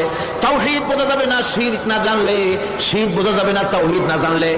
দিন বোঝা যায় না রাত না বুঝলে, রাত বোঝা যায় না দিন না হলে, টক বোঝা যায় না মিষ্টি না হলে, মিষ্টি বোঝা যায় না টক বা তিতা না হলে। কথা বুঝতে পেরেছেন? একটার বিপরীত আর একটা, এটাকে বুঝতে হবে। সুতরাং শিরক এটা হচ্ছে আন্দাজ আর অনুমানের উপর। শিরকের ভিত্তি আন্দাজ আর অনুমান। শিরকের ভিত্তি কি? এ কথাগুলি আমার না, আমি কার কথা শোনাতেছি? আমি কি কিসসা কাহিনী শোনাচ্ছি? গাঁজাখুরি গল্প? আল্লাহর কথা। আমার আল্লাহ পাক বলছেন, আলা ইন্না লিল্লাহি মান ফিস সামাওয়াতি ওয়া মান ফিল আরদ। জেনে রাখো, আসমানের বাসিন্দা হোক আর জমিনের বাসিন্দা হোক, সব হচ্ছে আল্লাহর মালিকানাধীন। কার মালিকানাধীন? ওয়া মা ইয়াত্তাবিউল লাযীনা ইয়াদউনা মিন দুনিল্লাহি শুরাকা। যারা আল্লাহকে ছাড়া মন গড়া শরীকদারকে ডাকে, আল্লাহর বাদ দিয়া অন্য শরীকদের যারা ডাকে, তারা এটা ডাকে কিভাবে? ইয়াত্তাবিউনা ইল্লা যান্না ওয়া ইনহুম ইল্লা ইয়াখরুসুন। তারা নিছক আন্দাজ এবং অনুমানের অনুসারী, আর শুধু কল্পনাই করে। সব কল্পনা, কোনো দলিল নাই। মাজারে গিয়া কিছু চাওয়া, এর কি কোনো দলিল আছে? রাসূলুল্লাহ এরকম করেছেন, সাহাবায়ে কেরাম এরকম করেছেন? আগরবাতি দেওয়া, মোমবাতি দেওয়া, চাদর দেওয়া, এগুলো রাসূলুল্লাহ করেছেন না সাহাবায়ে কেরাম করেছেন? এগুলি সব আন্দাজ এবং অনুমানের উপরে করা। শিরক হচ্ছে অন্ধ অনুকরণের পরিণতি। ওই দেখছি মা বাপ করেছে, মুরব্বীরা করেছে, তাই করে। আল্লাহ পাক বলছেন, যদি তাদের জিজ্ঞেস করে সব কাজ করো কেন তারা? রব্বুল আলামিন বলেন, হাউলাই মা ইয়াবুদুনা ইল্লা কামা ইয়াবুদু আবাউহুম মিন ক্বাবল। হে নবী, এরা সেই মিথ্যা খোদাদের ইবাদত করে। কেন করে? প্রশ্ন করা হলে তারা এই জন্যই করে যে তাদের বাপ দাদারে করতে দেখেছে, তাই বাপ দাদাদের অনুসরণ তারা করে, অনুকরণ করে, আন্দাজের উপরে, অনুমানের উপরে। তাদের কাছে কোনো দলিল নাই। এই শিরক থেকে ফিরে থাকার জন্য সূরা লোকমানের মধ্যে দেখুন, হযরতে লোকমান তিনি তার সন্তানকে ডেকে বলছেন, ইয়া বুনাইয়া ইয ক্বালা লুকমানু লিবনিহি ওয়া হুয়া ইয়াইদুহু ইয়া বুনাইয়া লা তুশরিক বিল্লাহ ইন্নাশ শিরকা লাযুলমুন আযীম। ইয়া বুনাইয়া, হে আমার নান্না মুন্না লাডলা, হে আমার কলিজার টুকরা সন্তান, ইয়া বুনাইয়া লা তুশরিক বিল্লাহ, খবরদার আল্লাহর সাথে শরীক স্থাপন করো না। ইন্নাশ শিরকা লাযুলমুন আযীম। শিরক হচ্ছে মস্ত বড় অপরাধ। যারা শিরক করে তারা অপমানিত্বের শেষ পর্যায়ে চলে যায়, তারা অপমানিত হয়। কিরকম? ওয়ামান ইউশরিক বিল্লাহি ফাকান্নামা খাররা মিনাস সামাই ফাতাখতাফুহু আত-তায়রু আও তাহবি বিহির রিহু ফি মাকানিন সাহিক। আল্লাহর সাথে যারা শিরক করে সে যেন আকাশ থেকে পড়ে গেল। কার কথা এটা? যে ব্যক্তি শিরক করলো সে যেন আকাশ থেকে পড়ে গেল, আর পাখি যেন তাকে মহাশূন্য থেকে ছ মেরে নিয়ে গেল, বাতাস যেন তাকে এক বিরাট প্রান্তরে নিয়ে বিন্দু বিন্দু করে ছিন্ন ভিন্ন করে দিল। তার মানে হলো আকাশ থেকে পড়ে যাওয়ার অর্থ হলো তাওহীদের অবস্থান থেকে সরে যাওয়া। পাখিতে ছো মারার অর্থ হলো যখন সে শিরক করে তখন শয়তানের সে ফুটবল হয়ে যায়। শয়তানের কি হয়? শয়তানের ফুটবল হয়ে যায়। বাতাস উড়িয়ে নেওয়ার অর্থ হলো লালসা এবং নফসের প্রবৃত্তির ভিতরে লোকটি নিমজ্জিত হয়ে যায়। সুতরাং অপমান এবং লাঞ্ছনা পাওনা থাকে যারা শিরক করে তাদের জন্য। আল্লাহ শিরকের ব্যাপারে একটা দৃষ্টান্ত দিচ্ছেন। আল্লাহ পাক কোরআন শরীফে অনেক দৃষ্টান্ত দিয়েছেন। দৃষ্টান্ত দিলে লোকেরা বোঝে ভালো, ঠিক কিনা কোন? আল্লাহ পাক দৃষ্টান্ত দিচ্ছেন, ইয়া আইয়ুহান নাসু দুরিবা মাসালুন ফাসতাবিউ লাহু ইন্নাল্লাযীনা তাদউনা মিন দুনিল্লাহি লা ইয়াখলুকু যুবাবান ওয়া লাউ ইসতামাউ লাহু। আল্লাহ পাক বলেন, হে মানব সকল, আমি আল্লাহ একটা দৃষ্টান্ত দিতেছি, তোমরা শোনো। সুবহানাল্লাহ। আল্লাহ পাক বলছেন, আমি একটা দৃষ্টান্ত দেই, তোমরা শোনো। ফাসতামিউ লাহু, কান পাতা ভালো করে শোনো আমার দৃষ্টান্তটা। আমি আল্লাহর বাদ দিয়ে যারা অন্যদেরকে ডাকে প্রয়োজন পুরাবার জন্য, সন্তান পাওয়ার জন্য, স্বাস্থ্য ভালো হওয়ার জন্য, ঋণ মুক্ত হওয়ার জন্য, ইবাদত করার নিয়ত নিয়ে আমারে বাদ দিয়ে তারা যারা ডাকে, যাদেরকে ডাকা হলো, ওরা তো মাছির মতো একটা প্রাণীও বানাইতে পারে না। ছোট্ট একটা মাছিও বানাইতে পারে? জোরে বলেন, পারে? মাছির মতো প্রাণী বানানো তো দূরের কথা, ওয়াইয়াসলুবুহুম যুবাবু শাইআ লা ইস্তানকিযুহু মিনহু যাউফাত তালিব ওয়াল মাতলুব। ওই মাছি যদি তার কাছ থেকে কোনো জিনিস হরণ করে নিয়ে যায়, মাছির কাছ থেকে ওটা ফিরায় রাখার ক্ষমতা তার নাই। মূর্তি বানানো হয় 10খানা হাত, 20খানা হাত, 40টা মাথা, সামনে ডাব আছে, চিড়া আছে, কলা আছে, মুড়ি আছে, কত খাবার। মাছিতে সব যদি নিয়ে যায়, কুত্তায় দাঁড়ায় যদি গায়ে পেশাবও করে দেয়, এতগুলা হাত একটা হাত দিয়েও সরাইয়া দিতে পারে না। আল্লাহ পাক বলেন যাউফাত তালিব ওয়াল মাতলুব, যাদের কাছে ওরা চায় ওই আশ্রয় প্রার্থী আর আশ্রয়দাতা দুটোই দুর্বল। হাদিস শরীফে এসেছে, একবার এক মুশরিক রাসূল করিম সাল্লাল্লাহু আলাইহি ওয়াসাল্লামের কাছে এসেছেন একটা ভাঙ্গা, ঠ্যাং ভাঙ্গা, কল্লা ভাঙ্গা একটা মূর্তি নিয়ে। হুজুর বলছেন যে তোমার এই মূর্তিটার কল্লা ঠ্যাং ভাঙ্গা কেন? সে ব্যক্তি কইল যে হুজুর এটা হলো আমার খোদা, বিপদ আপদ থেকে বাঁচার জন্য সবসময় বলে রাখি, না জানি কোন সময় কোন বিপদে পড়ে যাই। পথে চলতে গিয়ে পেশাব আসলো, ভাবলাম খোদারে নিয়ে এই কাম করুন, তারা রাস্তার উপরে দাঁড় করায় রেখা এরপরে আমার কাজ সারলাম। এসে দেখি খোদাটার মাথা থেকে শুরু করে পা পর্যন্ত খালি ভিজা। ভাবলাম খোদার শরীর ভিজা, নিশ্চয়ই কোনো বরকতের পানি হবে। কোলে তুলে নিয়ে চাট আরম্ভ করলাম। চাটতে গিয়ে টের পাইলাম যে গন্ধ লাগে টক টক। আশ্চর্য কথা, বরকতের পানি এরকমের ঝাঁঝালো গন্ধ, নাক ছিঁড়ে যাওয়ার মতো। বিষয়টা কিসের বরকত? এদিক ওদিক তাকায় দেখি দূরে একটা কুত্তা দাঁড়ানো আর তার নিচের থেকে পানি টপকাচ্ছে। তখন বুঝলাম কি বরকতের পানি। কয় হুজুর মেজাজটা খারাপ হয়ে গেল। খোদাটা ঠ্যাং না ধরিয়া ঠ্যাং ধরে বললাম তুই খোদা না হুদা? কুত্তার পেশাব দিয়া নিজের বাঁচাইতে পারো না, আমারে বাঁচাবি কেমনে? হুজুর জিজ্ঞেস করলেন আমার কাছে কেন এসেছ? মুশরিক ব্যক্তি বলছি ইয়া রাসূলুল্লাহ, জীবনের ভুল বুঝতে পেরেছি, আমি এখন তাওহীদের শরবত পান করতে এসেছি। নবীজি বললেন পড়ো লা ইলাহা ইল্লাল্লাহু মুহাম্মাদুর রাসূলুল্লাহ। আল্লাহ পাক কি সুন্দর করে বুঝাচ্ছেন, আমি ছাড়া কারো কোনো ক্ষমতা নাই। আল্লাহুল্লাযী খালাকাকুম সুম্মা রাযাকাকুম সুম্মা ইউমীতুকুম সুম্মা ইউহয়ীকুম। আল্লাহ বলছেন ও বান্দারা শোনো, আমি আল্লাহ তোমাদেরকে সৃষ্টি করেছি, শুধু সৃষ্টি করি নাই, খাবার দিছি। কে দিয়েছেন খাবার? সৃষ্টি করেছি, খাবার দিয়েছি, এরপরে তোমাদের মৃত্যু করব, আবার মৃত্যুর উপরে আমি আল্লাহ তোমাদের জিন্দা করব। হাল মিন শুরাকাইকুম মান ইয়াফআলু মিন যালিকুম মিন শাই। তোমরা তাদের পূজা করো, তোমরা তাদের ইবাদত করো, আমি আল্লাহ ছাড়া আমি যে সব কাজ করি এই সব কাজ তোমাদের ওই সব দেবদেবতারা করতে পারে? আল্লাহ বলেন পারে না। সুবহানাহু ওয়া তাআলা আম্মা ইউশরিকুন। তিনি পবিত্র, পবিত্র পবিত্র। তারা যে সমস্ত কথা বলে আর আল্লাহর সাথে যে সমস্ত জিনিস দিয়ে শরীক স্থাপন করে তার থেকে আল্লাহ মহান পবিত্র। আল্লাহ পাক বলেন দেখো আমার কত ক্ষমতা, চিন্তা করো। কুল আরাইতুম ইন আখাযাল্লাহু সামআকুম ওয়া আবসারাকুম ওয়া খাতামা আলা কুলুবিকুম মান ইলাহুন গায়রুল্লাহি ইয়াতিকুম বিহি।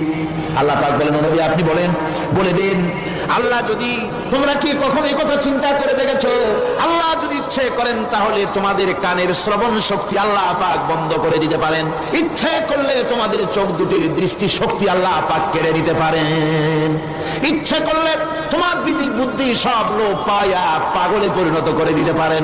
পারেন কিনা জোরে কোন? আল্লাহ পাক বলেন কখনই কি সব কথা চিন্তা করেছো? ইচ্ছে করলে আমি তোমার শ্রবণ শক্তি বন্ধ করে দিতে পারি, চোখের দৃষ্টি শক্তি, চোখের নূর কেড়ে নিতে পারি, বিবেক বুদ্ধি লোপ পাওয়া দিতে পারি। এরপরে এগুলি যদি আমি করি, মান ইলাহুন গায়রুল্লাহি ইয়াতিকুম বিহি, তাহলে আমি আল্লাহ ছাড়া এমন কে আছে? আবার তোমার দৃষ্টি শক্তি ফিরায় দিতে পারে, আবার তোমার শ্রবণ শক্তি ফিরায় থাকে ফিরায় দিতে পারে, আবার তোমার বিবেক শক্তি ফিরায় দিতে পারে। আছে কি কেউ? আছে? আল্লাহ পাক বলেন নবী আপনি বলেন আমার নিয়ামত খাও, লাভালাভি করো, আমার নিয়ামত খাও, পানি খাও, মাছ খাও, গোশত খাও, যে পানি না হলে তোমাদের জীবন বাঁচে না। কুল আরাআইতুম ইন আসবাহা মাউকুম গাওরান ফাবাইয়াতিকুম বিমাইন মাইন। নবী বলে দিন সমুদ্রের পানি, দরিয়ার পানি, কুয়ার পানি, পাতালের পানি, সমস্ত পানি যদি আমি আল্লাহ শুকায় দেই, তাহলে এমন কোন খোদা তোমার আছে নতুন করে পানির আমদানি করে দিতে পারে? কি সুন্দর করে আল্লাহ বুঝাচ্ছেন, সুবহানাল্লাহ সুবহানাল্লাহ। আল্লাহ পাক আবার বলেন, শোনো বান্দারা, ও নবী আপনি মানুষকে ভালো করে বুঝান। কুল আরাইতুম ইন জাআলাল্লাহু আলাইকুমুল লাইলা সারমাদান ইলা ইয়াউমিল কিয়ামাহ। ও নবী ভালো করে বুঝান, আমি যদি এই রাতটাকে টেনে কিয়ামত পর্যন্ত লম্বা করে দেই, এই রাত যদি আর সকাল না হয়, মান ইলাহুন গায়রুল্লাহি ইয়াতিকুম বিদিয়া, আমি আল্লাহ ছাড়া কে আছে এই রাতের অন্ধকার দূর করে দিয়ে সূর্যের আলো এনে দিতে পারে? আছে কেউ? আফালা তাসমাউন, তোমরা শুনতে পাও না? কান নাই? আল্লাহ পাক বলছেন শুনতে পাও না? ইচ্ছে করলে আমি তা করতে পারি। শুধু তাই নয়, কুল আরাইতুম ইন জাআলাল্লাহু আলাইকুমুন নাহারা সারমাদান ইলা ইয়াউমিল কিয়ামাহ, আমি যদি ইচ্ছে করি দিনটাকে টেনে নিয়ে কিয়ামত পর্যন্ত লম্বা করে দিতে পারি। মান ইলাহুন গায়রুল্লাহি ইয়াতিকুম বিলাইলিন তাসকুনুনা ফীহি আফালা তুবসিরুন, তাহলে আমি আল্লাহ ছাড়া কোন শক্তি এমন আছে যে দিনের এই আলোর ঝলকানি দূর করে দিয়ে রাতের পর্দা এনে তোমার জন্য শান্তির ঘুম এনে দিতে পারে, শান্তিপূর্ণ পরিবেশ সৃষ্টি করে দিতে পারে? কে আছে আমি আল্লাহ ছাড়া? তোমরা কি দেখতে পাও না? শুনতে পাও না? কান নাই? চোখ নাই? আল্লাহ পাক এভাবে করে মানুষকে সুন্দর করে করে শিরক থেকে বাঁচার জন্য বলছেন সমস্ত ক্ষমতা হচ্ছে আমি আল্লাহর। সমস্ত ক্ষমতা কার? আল্লাহ পাক বলেন, এই শিরক যদি ছেড়ে না দাও, আমি ছাড়া অন্য কারো কাছে যদি সন্তান কামনা করো, স্বাস্থ্য কামনা করো, ঋণ মুক্তির কামনা করো, জেনে রাখো, কুল তামাত্তাউ ফাইন্না মাসীরাকুম ইলান নার। আল্লাহ পাক বলেন, নবীদের বলে দেন, ফুর্তি করো, খাও, জনমের মতো লুটে পুটে খাও, এরপরে জায়গা হবে জাহান্নাম। জায়গা হবে কোথায়? শিরক যারা করে তাদের জায়গা হবে জাহান্নাম। আল্লাহ বলে দিয়েছেন, ইন্নাহু মান ইউশরিক বিল্লাহি ফাকাদ হারামাল্লাহু আলাইহিল জান্নাহ ওয়া মাওয়াহুন নার। যে ব্যক্তি শিরক করবে তার জন্য আল্লাহ পাক জান্নাতকে হারাম করে দিবেন। নাউজুবিল্লাহ। আল্লাহর জান্নাত হারাম, যারা শিরক করবে তাদের জন্য বেহেশত কি? হারাম। আমার বন্ধুগণ, বড় মারাত্মক কথা। খবরদার, এই শিরক থেকে আমাদেরকে বাঁচতে হবে। আল্লাহ সব গুনাহ মাফ করবেন। শিরকের গুনাহ আল্লাহ পাক বলছেন, ইন্নাল্লাহা লা ইয়াগফিরু আন ইউশরাকা বিহি ওয়া ইয়াগফিরু মা দুনা যালিকা লিমান ইয়াশা। আল্লাহ রাব্বুল আলামিন শিরকের গুনাহ মাফ করবেন না, সমস্ত গুনাহ মাফ হয়ে যাবে। শিরকের গুনাহ রব্বুল আলামিন মাফ করে দিবেন না। ওয়া মান ইউশরিক বিল্লাহি ফাকাদ ইফতারা ইসমান আযীমা। যারা শিরক করলো তারা আল্লাহর সাথে মিথ্যা আরোপ করলো, জুলম করলো আল্লাহর উপরে। যারা নাউযুবিল্লাহি মিন যালিক। ভাইরা আমার, সুতরাং আমাদেরকে ডাকতে হবে একমাত্র আল্লাহ পাককে। কাকে ডাকতে হবে? আল্লাহ পাককে ডাকতে হবে। তিনি আমাদের সমস্ত প্রয়োজন মিটিয়ে দিবেন। এই বিশ্বাস আছে তো? এই বিশ্বাস হয়েছে? আল্লাহ পাক বলছেন, ওয়ালা তাদউ মিন দুনিল্লাহি মা লা ইয়ানফাউকা ওয়া লা ইয়াদুররুকা ফাইন ফাআলতা ফাইন্নাকা ইযাম মিনাজ জালিমিন। আল্লাহকে ছেড়ে এমন শক্তিকে কেন ডাকো যে শক্তি তোমার কোনো ফায়দা করতে পারবে না, কোনো ক্ষতিও করতে পারবে না, এমনকি ওরা নিজেদেরও কোনো উপকার করতে পারে না। আল্লাহ পাক আরো বলেন, ওয়া ইয়ামসাসকাল্লাহু বিদুররিন ফালা কাশিফা লাহু ইল্লা হুয়া। আল্লাহ পাক যদি কোনো বিপদ দেন, ওই বিপদ থেকে তোমাকে কেউ ফিরাইয়া দিতে পারে না। ওয়া ইউরিদিকা বিখাইরিন ফালা রাদ্দা লিফাদলি। আল্লাহ পাক যদি তোমার কোনো অনুগ্রহ করতে চান, তোমাকে যদি কোনো সাহায্য করতে চান, সেই সাহায্যের মুখেও তোমাকে কেউ প্রতিরোধ করে তুলতে পারে না, আল্লাহর সাহায্য ফিরাই দিতে পারে না। সুতরাং সবকিছুর মালিক হচ্ছেন আল্লাহ। চাইতে হবে আল্লাহর কাছে। বলুন তো জোরে সরে, হায়াতের মালিক কে? সমস্ত মুসলমানদেরকে চিল্লায় বলতে হবে। দাঁড়ানো মানুষ, বসা মানুষ, সব মুসলমান একযোগে শরীরের সমস্ত শক্তি দিয়ে বলুন, হায়াতের মালিক কে? মওতের মালিক কে? হাসাবার মালিক কে? কাঁদাবার মালিক কে? খেতে দেওয়ার মালিক কে? মৃত্যু দেওয়ার মালিক কে? সব কিছুর মালিক কে? আল্লাহ সুবহানাহু ওয়া তাআলা। তিনি হচ্ছেন একমাত্র আমাদের প্রভু। ওই আল্লাহ রাব্বুল আলামিন বলেন ওয়া'বুদুহু ওয়াশকুরু লাহু ইলাইহি তুরজাউন। ওই আল্লাহর ইবাদত করো, তার শুকর আদায় করো, তার দিকেই আমাদের সকলকেই ফিরে যেতে হবে। আমরা বিপদে পড়ি, মুসিবতে পড়ি, যে অবস্থায় থাকি আল্লাহ আমাদেরকে বাঁচান, রক্ষা করেন, এই বিশ্বাস আমাদের মনের মধ্যে সবসময় থাকতে হবে। আমরা ঝড়ের মধ্যে পড়ি, বৃষ্টির মধ্যে পড়ি, বিপদে পড়ি, যেখানেই থাকি, যত কষ্ট করি, সব জায়গায় আল্লাহ আমাদের হেফাজত করেন। কে করেন? হেফাজত। সুতরাং কোনো মাজারে নয়, কোনো কবরে নয়। আপনারা এর থেকে, এই সমস্ত শিরক এবং বেদাত থেকে আপনাদেরকে বাঁচতে হবে। আকাশ থেকে, জমিন থেকে, খাদ্য, রিজিক, ভালো সবকিছু আল্লাহ পাক আমাদেরকে দেন। আইলাহুম্মা আল্লাহ, এই সমস্ত কাজে আল্লাহর কোনো শরীক নাই। আছে নাকি কোনো শরীক? যদি থাকে, কুল হাতু বুরহানাকুম ইন কুনতুম সাদিকিন, যদি তোমাদের কোনো দলিল থাকে, যদি সত্যবাদী হও তোমাদের দাবিতে, তাহলে সেই দলিল তোমরা নিয়ে আসতে পারো। আমাদেরকে পরিষ্কারভাবে সবকিছু চাইতে হবে আল্লাহর কাছে। এই ঈমান আজকে পোক্তা হলো তো? জোরে বলেন, পোক্তা হলো?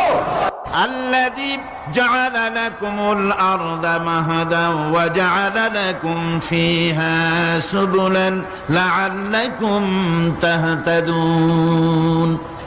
তিনি আল্লাহ যিনি তোমাদের জন্য এই পৃথিবীটাকে সমতল করেছেন, এই পৃথিবীটাকে সুন্দর করেছেন, সমতল করে দিয়েছেন। আর তোমাদের চলার জন্য তিনি রাস্তা তৈরি করেছেন, সমতল জমিনের উপরে করে দিয়েছেন। পৃথিবীটাকে সমতল করেছেন, মাটিটাকে সুন্দর করেছেন, রহমত করেছেন। তিনি পৃথিবীর মানুষকে বসবাসের জন্য একটা পৃথিবী বানালেন, কিন্তু সেই পৃথিবীতে সেই মাটিটা এমন হলো যেখানে এত শক্ত যা বিল্ডিং করা যায় না, যেখানে মাটি খোসা যায় না, জমিন চাষ করা যায় না। জমিন কি এরকম শক্ত? জোরে বলেন, এরকম শক্ত? এরকম শক্ত না। আবার বৃষ্টি পড়লে যে কাদা হয়, ওই রকম যদি জনমের মতো আল্লাহ কাদা বানায় দিতেন যে মানুষ দাঁড়াইতেই পারে না, কাদার মধ্যে ডুবে যায়, এরকম যদি অবস্থা হতো, তাহলে এই পৃথিবীর, এই জমিনের উপরে মানুষ বাড়ি ঘর বানাইতে পারতো না। ঠিক কিনা কর? আল্লাহ পাক বলছেন আমি একটা ভারসাম্যের মাধ্যমে এই পৃথিবীকে, এই জমিনকে সৃষ্টি করছি, এবং এই জমিন যেন তোমাকে নিয়ে নড়াচড়া করতে না পারে, সেজন্য আমি পাহাড় দিয়েছি। পাহাড়গুলিকে কিলকের মতো, পেরেকের মতো খিল মেরে দিয়ে পৃথিবীটার ভারসাম্য রক্ষা করেছি, যাতে করে তোমাকে নিয়ে টালমাটাল হতে না পারে। এই সুন্দর করে পৃথিবীটা বানালাম। তারপরে ولقد مكناكم في الأرض وجعلنا لكم فيها معايش قليلا ما تشكرون। আল্লাহ পাক বলেন, আবার দেখো, এই জমিনে আমি তোমাদেরকে প্রতিষ্ঠিত করেছি, আর জমিনের উপরে তোমরা যাতে রুজি রোজগার করতে পারো সে ব্যবস্থাও আমি করে দিয়েছি। জমিন সৃষ্টি করেছি, আবার রুজি রোজগার করবে সে ব্যবস্থাও আমি তোমাদের জন্য করে দিয়েছি। এই পৃথিবী তুমি চাষাবাদ করবে, তাতে ফসল হবে সে ব্যবস্থা করে দিয়েছি, বাড়িঘর বানাবে সে ব্যবস্থা করে দিয়েছি। তারপরে পৃথিবীর এই মাটির নিচে তোমার জন্য সম্পদ রেখেছি, সমুদ্রের ভিতরে, নদীর ভিতরে, সেখানেও তোমার জন্য সম্পদ রেখেছি। আমি রহমান, সব প্রয়োজন মিটিয়েছি। শুধু এর জন্য নয় যে সৃষ্টি করলাম, ইবাদত করলাম আর জাহান্নামে পাঠিয়ে দিলাম, তা তো না। তোমাকে আমি সৃষ্টি করেছি, তোমার প্রয়োজন, যত প্রয়োজন তোমার ছিল জীবনে, সমস্ত প্রয়োজনগুলি আমি মিটিয়েছি। আল্লাহ পাক বলছেন وهو الذي سخر البحر لتأكلوا منه لحما طريا وتستخرجوا منه حلية تلبسونها। আল্লাহ পাক বলেন, এই সমুদ্রকে আমি আল্লাহ তোমার নিয়ন্ত্রিত, তোমার নিয়ন্ত্রণাধীন করে দিয়েছি সমুদ্রকে, আর তার ভিতরে তাজা মাংস, তাজা গোশত তোমার জন্য রেখেছি, খাবার রেখেছি। আবার তুমি পরিধান করতে পারো এমন জিনিসও, ব্যবহারের জিনিস সমুদ্রের মধ্যে রেখে দিয়েছি। তার মানে হলো সমুদ্রের ভেতরে, তার ভিতরে মাছ রয়েছে, টাটকা মাছ আছে, মণিমুক্তা আছে। স্থলভাগে পৃথিবীর মাটির উপরে যত জিনিস আছে, যত নিয়ামত আছে, সমুদ্রের তলদেশে তার কোনো অংশে কম নাই, বরং তার থেকে আরো বেশি আছে। মাটির উপরে যত নিয়ামত আছে, সম্পদ আছে, মাটির তলায় তার থেকে কোনো অংশে কম নাই, অনেক নিয়ামত মাটির তলায় আছে। খনিজ দ্রব্যগুলি মাটির তলায় থাকে। সমুদ্রের তলদেশে অসংখ্য নিয়ামত আল্লাহ রাব্বুল আলামিন রেখেছেন। বলছেন আমি হচ্ছে রহমান, আমার দয়ায় ভরা, আমি তোমার সমস্ত প্রয়োজন আমি আমার দয়া দিয়ে আমি মিটিয়েছি। আমার ভাইরা, আল্লাহ সুবহানাহু ওয়া তাআলা তিনি হচ্ছেন রহমান, তিনি হচ্ছেন রহমান। জোরে বলেন, তিনি কি? দয়ার সাগর, যিনি মানুষের সমস্ত প্রয়োজন মিটিয়েছেন, তিনি কোরআন অবতীর্ণ করেছেন। আমি আল্লাহর দয়ার কথা, রহমান শব্দের ব্যাখ্যা আপনাদের সামনে করে সামনে এগোচ্ছি। আল্লাহ পাক বলছেন যে আমি এই পৃথিবী সৃষ্টি করলাম, মাটিতে তোমাদের জন্য চতুষ্পদ জন্তু সৃষ্টি করেছি, বাতাসের উপরে পাখিরা সাঁতার কাটছে, আর পানির ভিতরে মৎস্যরাজি রয়েছে। এ সমস্ত প্রাণীগুলির আত্মরক্ষার জ্ঞান আমি দান করেছি, তারা তোমাদের জন্য উপকার করে। সেই পশুগুলির পশম দিয়ে তোমাদের কাপড় চোপড় তৈরি হয়, তারপরে তার চামড়া তোমরা পরিধান করো। এই পশুগুলিও তোমাদের জন্য আমি এক নিয়ামত হিসেবে দিয়েছি। ওয়াল-আনআমা খালাকাহা লাকুম ফীহা দিফউন ওয়া মানাফিউ ওয়া মিনহা তা'কুলুন। আল্লাহ সুবহানাহু ওয়া তাআলা বলেন, আমি মানুষের জন্য পশু তৈরি করেছি, চতুষ্পদ জন্তু সৃষ্টি করেছি, যার পশম দিয়ে তোমাদের জন্য শীতের পোশাক তৈরি হয়। আপনারা যে এই যে চাদর গায়ে দেন, কম্বল গায়ে দেন, এগুলো কার পশম? পশুর পশম। পশুগুলির, জন্তুগুলির পশম দিয়ে আপনাদের জামা কাপড়গুলি তৈরি হয়। তারপরে এই পশু আপনাদের জন্য বাড়িতে পাহারা লাগায়। আল্লাহ পাক বলছেন, এছাড়া এই পশুগুলি আমি এমন নিয়ামত দান করেছি, সমুদ্রের ভিতরে, জমিনের উপরে, মাটির তলায়, আবার আকাশের উপরে, জমিনের উপরে বিচরণশীল জীবগুলিও তোমার জন্য তৈরি করেছি। وَتَحْمِلُ أَثْقَالَكُمْ إِلَى بَلَدٍ لَمْ تَكُونُوا بَالِغِيهِ إِلَّا بِشَقِّ الْأَنفُسِ। আল্লাহ পাক বলেন, এই পশুগুলি তোমাদের আরো অনেক উপকারে আছে। তোমাদের বোঝাগুলি, বড় বড় বোঝাগুলি তারা এক শহর থেকে আর এক শহরে, দূর থেকে দূরান্তরে পিঠে করে তারা বহন করে নিয়ে যায়, যা তোমরা বহন করতে পারতে না। তোমাদের জন্য দারুণ কষ্ট হতো, মুসিবত হতো। এই ধরনের বোঝাগুলি, পশুগুলি তোমাদের জন্য বহন করে নিয়ে যায়।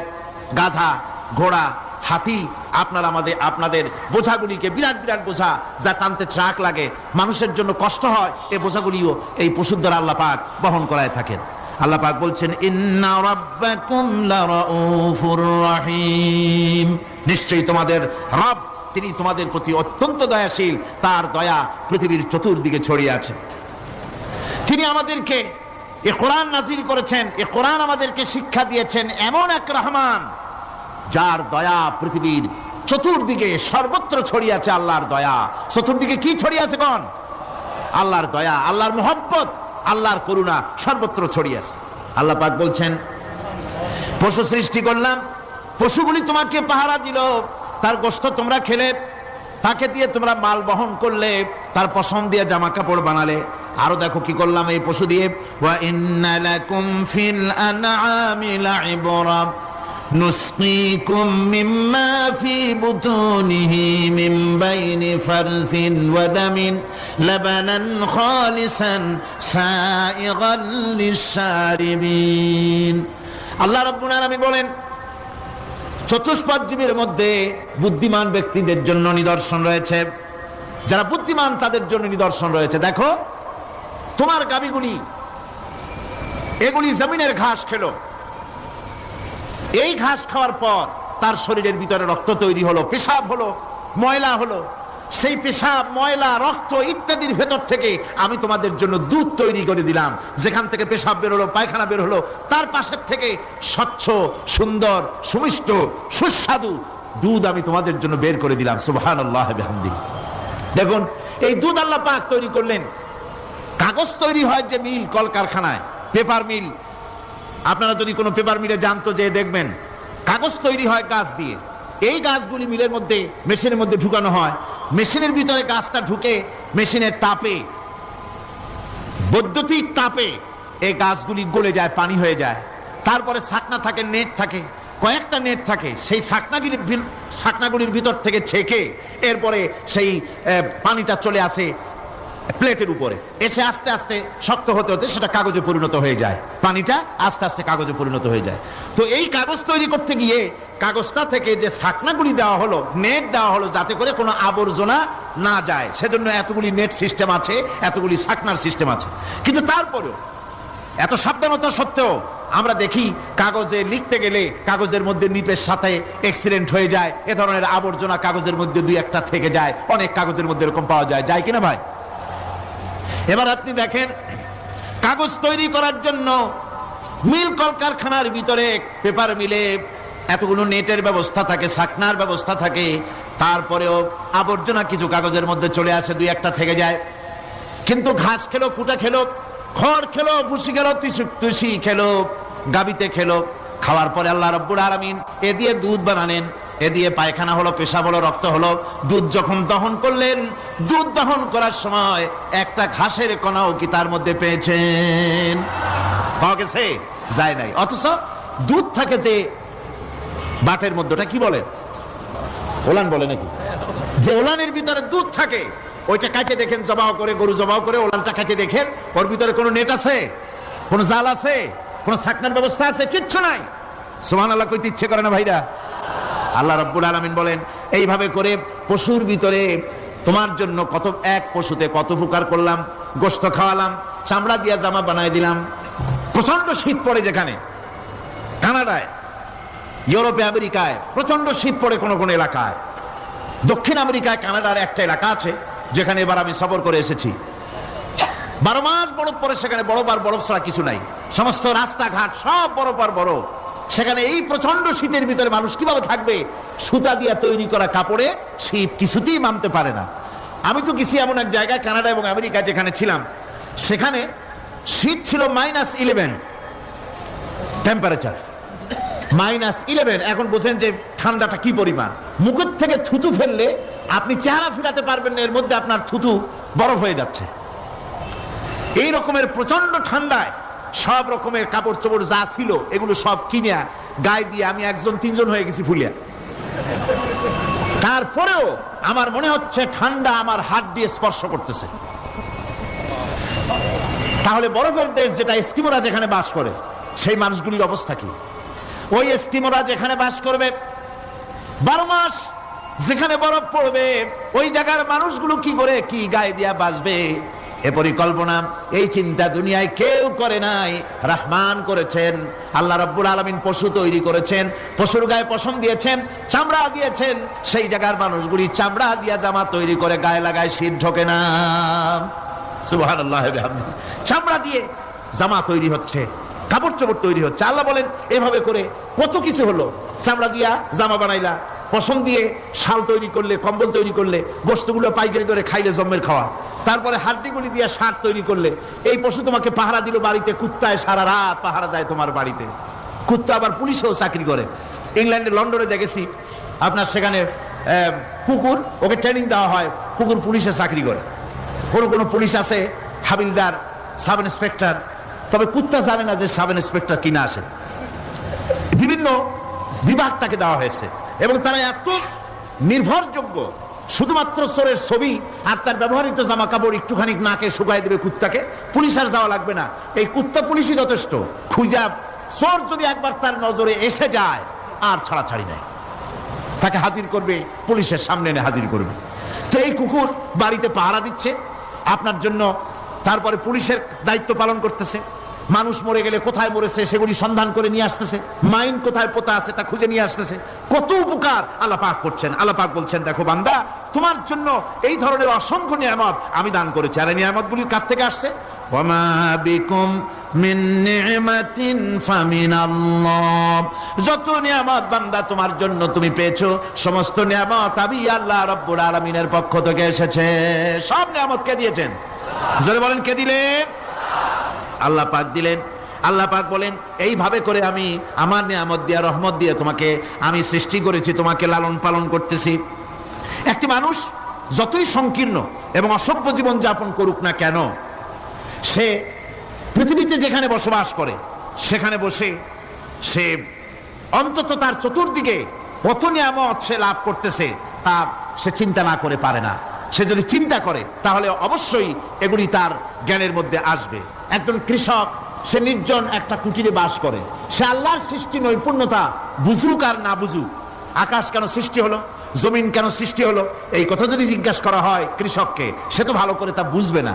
কিন্তু অন্তত এতটুকুন কথা একটা মূর্খ, একজন চাষি যে প্রত্যন্ত একটা অঞ্চলে বাস করে, একটা নিবিড় পল্লীতে বাস করে, অজ পাড়াগায় বাস করে, কোন শিক্ষার আলো পৌঁছায় নাই, স্কুল নাই, কলেজ নাই, বিদ্যুৎ নাই, হসপিটাল নাই, রাস্তা নাই, টেলিফোনের ব্যবস্থা নাই, এমন একটা জায়গায় একটা নিরেট, একটা মূর্খ, একটা চাষি একটা ঘরের মধ্যে বাস করে। সেই পৃথিবীর আল্লাহর সৃষ্টি নৈপুণ্যতা আর কিছু বুঝুক আর না বুঝুক, এতটুকুন কথা তো সে বোঝে যে আমি যদি অসুস্থ হই তাহলে এই গাছপালার পাতা শিকড় বেটে খেলে আমি রোগ মুক্ত হয়ে যাই। আমি প্রচন্ড রোদ্রে যখন পুড়ি গাছের তলায়, আমি ছায়া নিলে পরে আমি তখন আরাম পাই, ঠান্ডা পাই। এই গাছগুলি তার তরুণ বয়সে আমাকে ফল দেয়, গাছ যখন বড় হয় তখন সে আমাকে ছায়া দেয়। এই গাছের তক্তাগুলি দিয়ে, গাছ দিয়ে কাঠ হয়, তা দিয়ে তক্তা হয়, তা দিয়ে খুঁটি হয়, তা দিয়ে আড়া হয়, তা দিয়ে নৌকা হয় ইত্যাদি সে বুঝতে পারে। তাছাড়া এই গাছ যখন বুড়ো হয়ে গেল, শুকিয়ে গেল, তখন এই গাছ দিয়ে আগুন জ্বালায়া আমি রান্না বান্না করি। গাছ এত আমার উপকার করছে, তার দ্বারা উত্তাপ পাই, আলো পাই, এত কিছু পাই। একটা মূর্খ লোকও চিন্তা করলে এতগুলি জিনিস সে অনুভব করতে পারে, এবং এরপরে তার চিন্তা চলে যায় যে এই সমস্ত নিয়ামত এমনি এমনি হয় নাই, নিঃসন্দেহে একজন এগুলি সৃষ্টি করে, তার নাম আল্লাহ। তার নাম কি? তার নাম রহমান। যারা বলেন তার নাম কি? রহমান। তিনি সৃষ্টি করেছেন, তিনি এগুলি দান করেছেন। এই বৃক্ষরাজি আল্লাহ পাক বলছেন নিল্লাযী জাআলা লাকুম মিনাশ শাজারিল আখদারি নারান ফাইযা আনতুম মিনহু তুকিদুন। আল্লাহ রাব্বুল আলামিন বলেন সেই দয়াময় আল্লাহ রাব্বুল আলামিন গাছ সৃষ্টি করেছেন, আর এই গাছগুলি সৃষ্টি করে দিয়েছেন তোমাদের কাজের জন্য, যা দিয়ে তোমরা আগুন জ্বালাও, চুলা জ্বালাও, রান্না বান্নার কাজ করো। ওয়া রাহমাতি ওয়াসিআত কুল্লা শাই। আমার রহমত ঘিরে আছে আমার গোটা পৃথিবীকে, সর্বত্র আমার রহমত আর রহমত। এই কোরআন শরীফ শিক্ষা দিয়েছেন তিনি আর রহমান আল্লামাল কোরআন। এই কোরআন শিক্ষা দিয়েছেন সেই মহান আল্লাহ রাব্বুল আলামিন, যিনি হচ্ছেন রহমান, যার দয়া দিয়ে গোটা পৃথিবী পরিব্যাপ্ত হয়ে আছে। এক মুহূর্তের জন্য চিন্তা করুন, এক মুহূর্তের জন্য চিন্তা করুন, আল্লাহ পাকের দয়া যদি না থাকতো তাহলে কি অবস্থা হতো? এই পৃথিবী আছে, পৃথিবী আছে কিন্তু কোনো সৌন্দর্য নাই। আকাশ আছে কিন্তু কোনো তারকা নাই, তারকা আছে কিন্তু তাতে কোনো আলো নাই। গাছ আছে কিন্তু তাতে কোনো সবুজ শ্যামলিমা নাই। আওয়াজ আছে কিন্তু তাতে কোনো সুর নাই। মানুষ আছে কিন্তু তার দেহের মধ্যে কোনো ঐক্য নাই। এই জাতীয় একটা পৃথিবীর চিন্তা মানুষ করতে পারে না। এটা একটা কবরস্থানের মতো অবস্থা হয়ে যাবে। আল্লাহ পাক বলছেন দেখো আকাশ বানাইছি, আবার সেই আকাশ দেখতে যেন সুন্দর হয় সেজন্য তারকা প্রদীপ দিয়ে আকাশকে সাজাইছি। যেরকম সুবহানাল্লাহ। আল্লাহ রাব্বুল আলামিন বলেন ওয়ালাকাদ যায়্যানাস সামাআদ দুনিয়া বিমাসাবিহ। আল্লাহ পাক বলেন এই দুনিয়ার আকাশ খানিকে তারকা প্রদীপ দিয়া সাজায় রেখেছি মনের মতন। দেখো তুমি তাকাইয়া কি সুন্দর করে নয়ন অবিরাম দৃশ্য আকাশ বানালাম, চতুর্দিকে তারকা রাত্রে ফুটে উঠলো, যা দেখলে মানুষের নজর, মানুষের সুন্দর, তার চক্ষু শীতল হয়ে যায়। ধরে বলেন সুবহানাল্লাহ। সুন্দর করে এই আকাশটাকে আমি সাজিয়েছি। তারপরে আল্লাযী খালাকা সাবআ সামাওয়াতিন তিবাকা মা তারা মিন খালকির রহমানি মিন তাফাবুত। স্রষ্টা তিনি সপ্ত আকাশ রচিলেন থরে থরে, কোন ত্রুটি হেরিবে না তার পূর্ণ সৃজন পরে। চাও তুমি তার সৃষ্টি পানে, দেখো কিছু ভুল চোখ, ফিরাও তোমার নয়ন খানি, ফিরাও তোমার মুখ।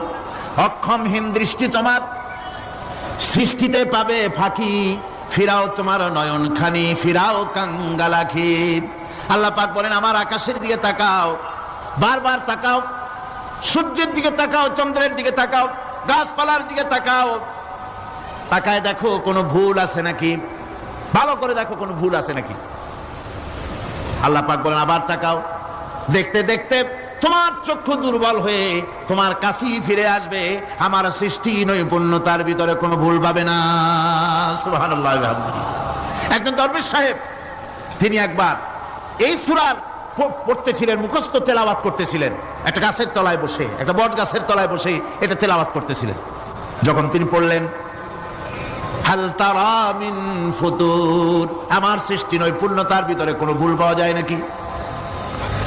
দরবেশ সাহেব চিত হয়ে শুয়ে শুয়ে তেলাওয়াত করতেছেন আর বলছেন আল্লাহ রাব্বুল আলামিন তোমার সৃষ্টি নৈপুণ্যতার ভিতরে কোনো ভুল ধরার ক্ষমতা তো কোনো মানুষের নাই। তবে একটা জিনিস আমার নজরে পড়লো, এই যে বিরাট বট গাছটা, পৃথিবীতে যত গাছ আছে যেমন গাছ তেমন ফল, তাল গাছটা যেমন ফলও তেমন, নারকেল গাছটা যেমন ফলটাও তেমন, কিন্তু এত বড় বিশাল বট গাছ, ফল হতেছে ছোট ছোট ট্যাবলেটের মতো। গাছটা যেমন, ফলটা তেমন হয়নি।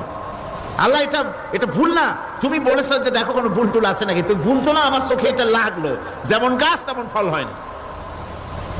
দরবেশ সাহেব শীত হয়ে শুয়ে শুয়ে তেলাওয়াত করছেন, মনের মধ্যে এই চিন্তা আসলো, গাছটা যেমন তেমন ফলটা হলো না।